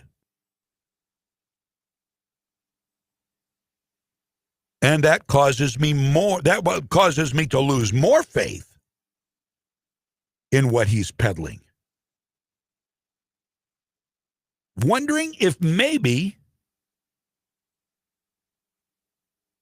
he's doing it for fame or notoriety or money. He did plug he said he wasn't collecting money for himself, but he did give a fund you could give to, a defense fund you could give to, which I think he's part of, if not the sole owner of. I didn't really research it that much. You can go back and you can, if you want to, if you have time, you can go back and look at it. But that, that causes me more concern. Sidney Powell, on the other hand, I think she's very sincere about what she's doing. She did great things for Michael Flynn, whose name came up yesterday. And she's got a great track record. Lynn Wood's got a good track record, too. But after yesterday, I kind of wish I'd never seen that press conference, to be honest with you. But I would have found out what Breitbart was saying this morning, because that's one of the places I always check. 11:28 right now. Freedom's Pep Rally on your radio and on your video screen. Thank you for being here, by the way. Share if you can, if you will. I appreciate it. So let's go to Michigan. Last night, Rudy Giuliani had some testimony. And there was some back and forth. There were some Democrats and Republicans in the room. And this one woman, she just kept driving. She was a representative, apparently. And the moderator had to keep speaking with her. She was a little obnoxious. If you saw any of it, you know who I'm talking about. Doesn't matter, though. A Dominion Voting Systems contractor who has testified to seeing election fraud in Michigan told a Senate committee yesterday that she called the FBI to report what she had witnessed, but was cut off and subsequently ignored by agents. This is the same DOJ that Bill Barr speaks of when he says they have found no evidence of widespread fraud that would have turned the election. Her name is Melissa Carone, an information technology freelancer who was assigned by Dominion to work at the TCF Center in Detroit on Election Day and the day after she worked there. She said she called the FBI on November 5th to report instances of fraud that she had seen, including ballots being counted 8 to 10 times. Here's what Melissa Carone said about her experience at this particular Detroit voting center. My name is Melissa Carone. I am a resident of Wayne County. I have a background in IT and cybersecurity. I was contracted by PDS staffing to work with Dominion Voting Systems, assisting with IT at the TCF Center. I started work at 6 a.m. on November 3rd, and I worked until 5 a.m. on November 4th. I returned to work at 10 a.m. November 4th and worked until 2 p.m. November 4th. I was initially supposed to return back to work around 4, but I was told via text through one of the other Dominion workers named Samuel that I wasn't needed, that they were almost finished counting. I wasn't going to mention this, being that it has been mentioned numerous times. I was initially supposed to be working. I was initially supposed to be working at the Department of Elections. That was an order from Dominion Voting Systems. They told me that I would be parking in a parking lot and I would be shuttled in through a shuttle I called my mother and I told my mother about this, and my mom said, no, absolutely not. You're not doing that. I also had a concern about that because I do have two small young children at home, and I needed access to my vehicle. What I witnessed at the TCF Center was complete fraud. The whole 27 hours I was there, there was batches of ballots being ran through the tabulating machines numerous times, being counted 8 to 10 times. I watched this with my own eyes. I was there to assist with IT. These people on night shift, I had 4 people on night shift that I've known. One of them I've known for over 20 years. He approached me and said he had absolutely zero training whatsoever, contradicting 100% what Daniel Baxter claims, that they had so much training. He said they had zero. I watched, these people had no idea what they were doing. Okay. Also, the adjudication process, I witnessed numerous people walking up, claiming they were both Democrats, saying they were sitting together, judging ballots all night together, all day together. I witnessed it all. I was on the main stage with all of the city officials. Daniel Baxter was in on the whole thing, and I am under the impression 100% that at least 90% of those workers were all in on this. There was not a single ballot the whole night, the whole 27 hours I was there, that I saw that was for Donald Trump. Not one, not a single ballot. That is scary. You know, this woman is getting no airtime at all. She signed an affidavit. She faces perjury. She faces prison time if she lies. She's a whistleblower with a face, with a voice, with a name, who is out there, unlike the whistleblowers of past Trump investigations that the news media covered endlessly. They aren't even mentioning this, aren't even bringing it up. Lies by omission. Again, a non-anonymous witness with a story similar to those in other cities and states. Nothing going on. Pay no attention to that man behind the curtain.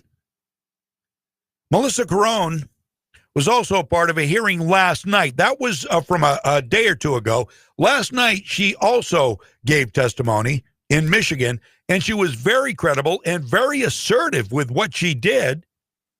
She made one statement that caused people to take notice and made an accusation that got applause, much to the sadness of Democrats in the room. Listen. Why is it that more people, and I know we have a couple here today, but why is it that we're not having more people come forward? I mean, it seems like if there was all this widespread fraud, that, you know, we'd have dozens and dozens of people. I'll tell you why. My life has been destroyed. My life has been completely destroyed because of this. I've lost family. I've lost friends. I've been threatened. My kids have been threatened. I've had to move. I've had to change my phone number. I've had to get rid of social media. Nobody wants to come forward. They're getting threatened. Their lives are getting ruined. I can't even get an actual job anymore. I can't. Because Democrats like to ruin your lives. That's why. All right. Let's just like they do to Trump. Just like they do to Trump. That's what they do. We talked with Keith earlier. He said you don't see yelling and screaming, threats from the right when all this is going on. You see calmly waiting people. They like to ruin your life. If you're a Democrat, do you know that's what the radical left, the people you are associated with by proxy? Do you know this is what they and they alone do? They ruin people's lives, or they try to ruin your life. How many companies have been boycotted by the left, tried to be canceled by the left? Goya Foods, Chick-fil-A, Kittery Trading Post here in Maine.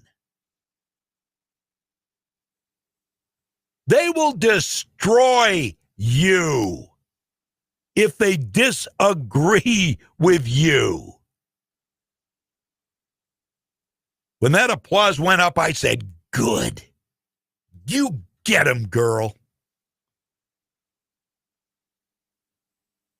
And I can add to that. Another witness last night at the Michigan hearing was a woman named Hima. This woman was amazing. Hima is from India, and she's a member of the Republican Party.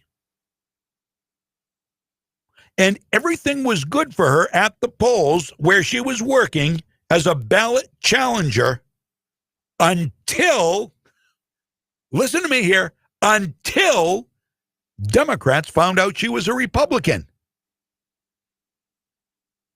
Sound familiar? The first thing Hima said that she finds alarming, she's an immigrant, by the way. One thing she says she finds alarming about this country is that, unlike India, you don't need to show identification to vote in American elections, our most sacred right. In a country like India, we have a national identification card without which we cannot vote. When we come into this country, we have a retina scan, we have fingerprints, everything when we're entering into this country through a border. How is that a vote, which is the single most important thing any person can do, is actually being cast without an ID, without any kind of oversight, and those ballots getting duplicated without an oversight, and all of this fraud that was happening? It was heartbreaking. So that's why I decided to put myself here. Another thing that I noticed is that there were Democratic challengers there. I don't even call them challengers. They were agitators. They were only there with one purpose. When GOP people or nonpartisan people signed up, we were only trying to ensure that there was integrity. Whereas when Democratic challengers signed up, their only purpose there was to intimidate the GOP people and get them out. So that was what was happening on the 4th when I got on the floor. I didn't have my GOP tag on, so automatically I was assumed to be a Democrat. And I have seen some women who came to me and said, let's get these MFs out. And she was singing that song. And for me, I don't listen to secular music. And these days, you can't even tell what is cussing and what is a song. So I thought maybe she was really singing a song. But then when I saw that she was targeting white male Republicans, accusing them of something like your mask slipped, you were not 6 feet away, so you need to go out, and your phone was out. And they were really intimidating all these white people. And I put myself out there, tried to help them, saying, why are you getting them in trouble? And they said, why are you taking their side? Then I showed my GOP tag. And then she said to me that I am on the wrong side because I had a GOP tag on. I was literally shocked that, somebody can judge me because of my political affiliation and say whether or not I'm on the right side or wrong side. I can think for myself. But then at that point, I saw that Republicans were getting escorted, and so many people got escorted that we became pretty scared. We couldn't even man, we had only one person manning 4 or 5 tables because we were so low on numbers, and there were so many Democratic challengers there. So I just went to Election Integrity Fund and got my nonpartisan tag. And the reason I did that was not because I was not there for my party or trying to do something on behalf of my party. I'm just trying to ensure that the right thing is being done. So when I got the nonpartisan tag at the counting board, the poll workers were very respectful because of my nonpartisan tag. But when I had the GOP tag, the first thing they said is 6 feet. You know the rule or you will be sent out. And I'm like, when I had the nonpartisan tag, not a lot of rules didn't apply to me. So that just told me that, those poll workers, the Democratic challengers, ACLU, and so many other people that were there, their only job there was to block the GOP challengers from doing their job. And when I was with the nonpartisan tag and talking to Democratic challengers, most of them didn't even know what to challenge in a ballot. When I asked them a question, when I was asking supervisor a question, those people were literally confused because they didn't even know what I was asking. And then when I asked one lady, where did you get trained? She said, trained for what? Trained for what? Now there's an American. She has more rights to call herself an American than the Democratic Challenge poll workers do, who are there strictly for their party and their chosen candidate, Joe Biden and Kamala Harris. How about that? Is that not the most amazing and compelling testimony ever? From an immigrant, somebody who understands and appreciates America. This is why they come to America. Because we are the land of hope and promise, because we are a democratic republic, because we are a country of individuals and not a mob. Well, my friend, it's slowly, well, maybe more quickly now than we know, it's going the other way. And the left loves it. They love it. They've got to be stopped. And hopefully they will be stopped at the ballot box and not, as Michael Flynn says, through a civil war. We're not going to lose our freedom. Please make a note of that. Push, poke the bear. Go ahead, poke the bear. You're not going to like what's coming. And who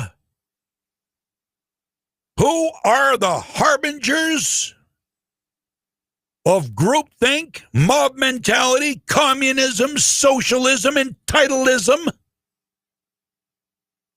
Well, you know the names. I don't have to tell you, but I will. I'll name a few names. Kamala Harris, you know that. You know that. Bernie Sanders, Chuck Schumer, Ilhan Omar, Alexandria Ocasio-Cortez, Rashida Tlaib, Ayanna Presley. I'll stop now. Speaking of the squad, they're trying to defund the police. I've got some sobering facts for you now. First of all, progressives are angry at Barack Obama. What? Excuse me? Barack Obama's their friend. Remember, if you don't walk in lockstep with them, they will destroy you. I don't care if you're on their side, especially if you're on their side and you don't echo what they're telling you to say. If you don't comply with their narrative, you are done. Well, here's what Barack Obama did.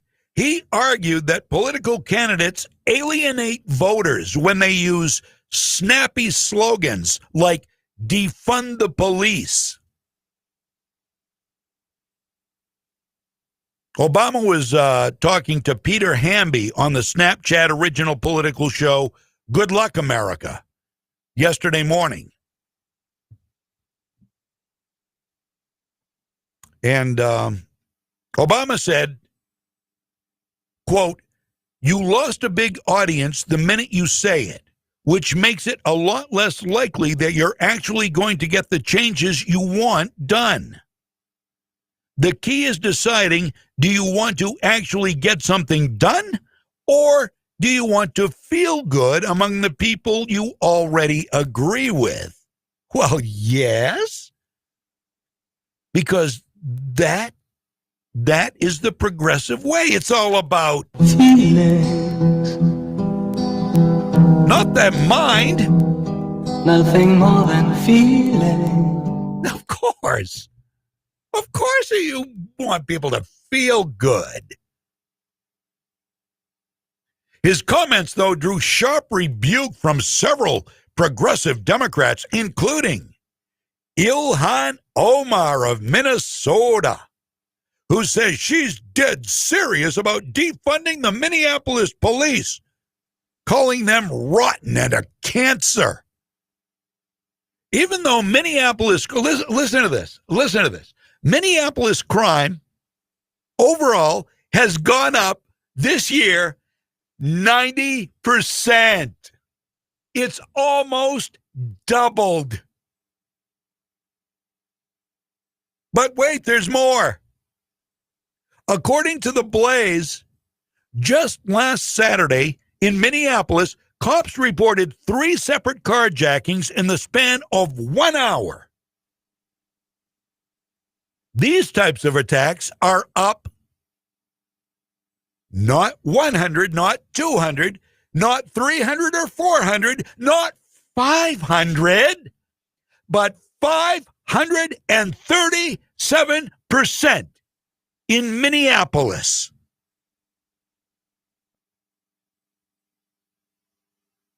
And what does Ilhan Omar say? What does she say in her dulcet tones? We need to completely dismantle the Minneapolis Police Department. The Minneapolis Police Department is rotten to the root. And so when we dismantle it, we get rid of that cancer and we allow for something beautiful to rise. To rise? Allow for something beautiful to rise? It's all about something beautiful. Do you understand what it's all about? It makes them feel good. Something beautiful to rise. While Minneapolis and Minnesotans are being robbed, maimed, and killed because of police defunding and police retiring due to lack of support and respect from their own government after the George Floyd incident.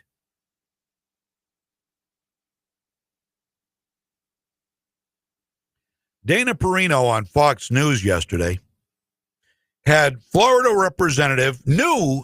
representative, and former New Yorker Byron Donald on.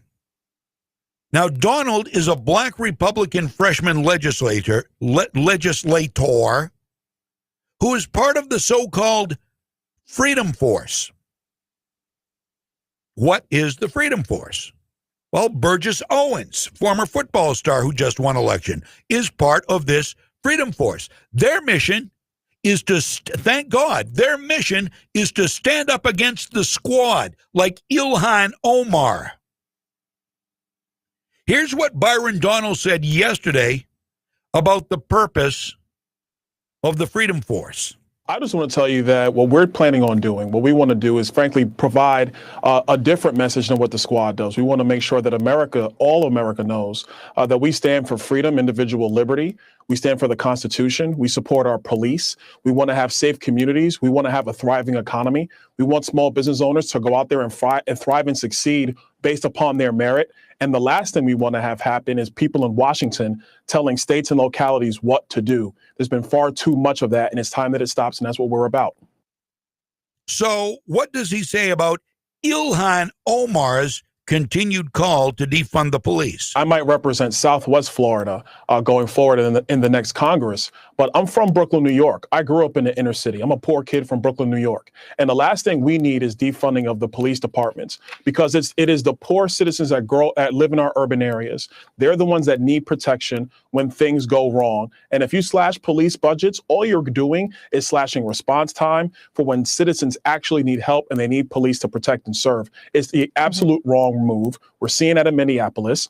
Elon is wrong. And so, I'm here to stand against that and tell the American people that, no, we need to be supporting our police and making sure they have the necessary funding they need for their communities. Black voices matter.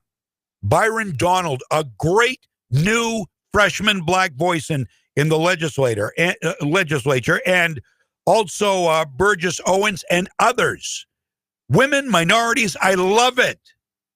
You talk about diversity, you're getting it from the Republicans, my friend. Taking over the House, not taking it over in numbers, but taking it over in gains. Women and minorities. Oh, the left can talk the talk, but the Republicans walk the walk. Amen, Brother Donald. There's somebody who represents real American values, unlike Ilhan Omar. But we need to completely dismantle the Minneapolis Police Department. The Minneapolis Police Department is rotten to the root. And so when we dismantle it, we get rid of that cancer and we allow for something beautiful to rise. To rise? There's some brains right there. And they call us rednecks stupid.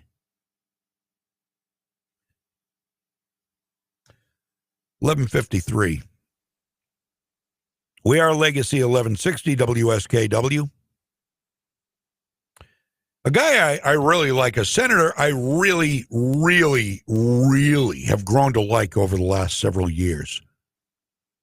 A guy named John Kennedy. You've heard him. John Kennedy is the one, I have the soundbite, I wish I had it right now, who famously said about Nancy Pelosi, "It must suck to be so stupid." John Kennedy was on Fox News yesterday with Shannon Bream talking about what will happen with China. China, home of the China virus, in collusion with the Democratic leftist propagandist progressive American Party of the United States of America, I dare say, and maybe some of the never-Trumpers like the Lincoln Project and others. Maybe that's my conspiracy theory, and I'm sticking to it. I have for months now. Interestingly, now that Biden is presumed winner by the mainstream media, the media has excoriated Donald Trump for years, but now they're sounding some alarms on Joe Biden. Yes, now that they finally, the mainstream media has almost single-handedly destroyed Donald Trump, even though it undoubtedly happened mostly because of fraud with the help of I'm not saying mainstream media wasn't a huge help, because it was. Without mainstream media, Donald Trump's win would have been so insurmountable, there would have been no way they could have committed fraud at that level. But mainstream media kept the votes for Trump down enough so it was much easier to get away with the fraud. Still not done yet, by the way. So to start the interview, Bream quotes the New York Times article, pointing out that Trump's dealing with China was actually better than what can be expected under Sleepy Joe. Hold the line. Hold on. That's not the right cut. Wait a minute here. We're on the wrong day. Okay, so here's what John Kennedy told Shannon Bream when she quoted the New York Times article pointing that Trump's dealing with China was better than what we can expect under Sleepy Joe. More of that New York Times article says it is precisely Mr. Trump's willingness to flout diplomatic protocol, abandon international accords, and keep his opponents off balance that have earned him plaudits as a leader strong enough to stand up to dictators and defend democratic ideals overseas, even if he has been criticized as diminishing them at home. Senator, hey, that's from the New York Times. They think when it comes to Asia, there are a lot of people who feel like President Trump is going to do a better job than a Joe Biden would, a President Biden. What do you think? Well, the uber dictator of the world is President Xi Jinping in China. And with respect to President Xi, Mr. Biden faces two immediate hurdles. Number one, Mr. Biden was part of the Obama-Biden administration, which for 8 years tolerated the Chinese Communist Party's bad behavior. Mr. Biden and Mr. Obama told us that, look, be patient with China. Free enterprise will change it. Instead, China has tried to change free enterprise. And frankly, during the 8 years of the Obama-Biden administration, China ate the world's lunch and the sack it came in. The second hurdle that Mr. Biden needs to face immediately has to do with his son, Hunter Biden. I'm not making any accusations, but here are the facts as I see it, being as objective as I can. President Obama put Mr. Biden in charge of the foreign affairs of two countries, Ukraine and China. And in both instances, his son Biden walked away with millions of dollars of contracts. I'm not alleging that anybody did anything wrong. I don't know. But I know the message that sent to the world, Shannon, and you do too, that America's foreign policy could be bought. And I think that's the second hurdle that Mr. Biden's going to have to address pretty quickly. Now, Shannon Breen then asked the senator, how important is the Senate runoff in Georgia for Republicans? And this is what John Kennedy had to say about that. Well, I'm not going to bubble wrap it.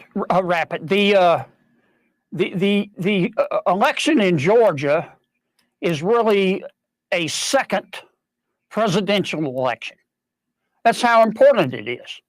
If the Democrats win in Georgia, the Republican Senate will lose its majority.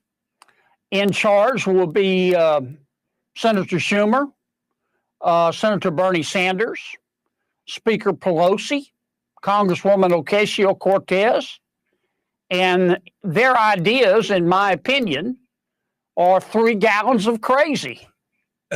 Do you really want to be governed by people who think that they can tax, spend, and regulate America into prosperity? I don't. Do most Americans really want to be governed by people who celebrate abortion? I don't. Do most Americans really want to be governed by people who think that they, the governed, are morons? By people who don't respect our ideas and who think they're better than us? I think that's what you're going to get if Schumer, Pelosi, Ocasio-Cortez, and Bernie Sanders are in charge. You know, maybe some people are starting to see what all this is going to mean if the worst happens. If Biden-Harris or Harris-Biden become the president and VP and the Senate seats go to Democrats, Kamala Harris would be the tiebreaker in the Senate. And we know what a socialist, leftist, opportunist ideologue she is. That's what we're facing. Even those who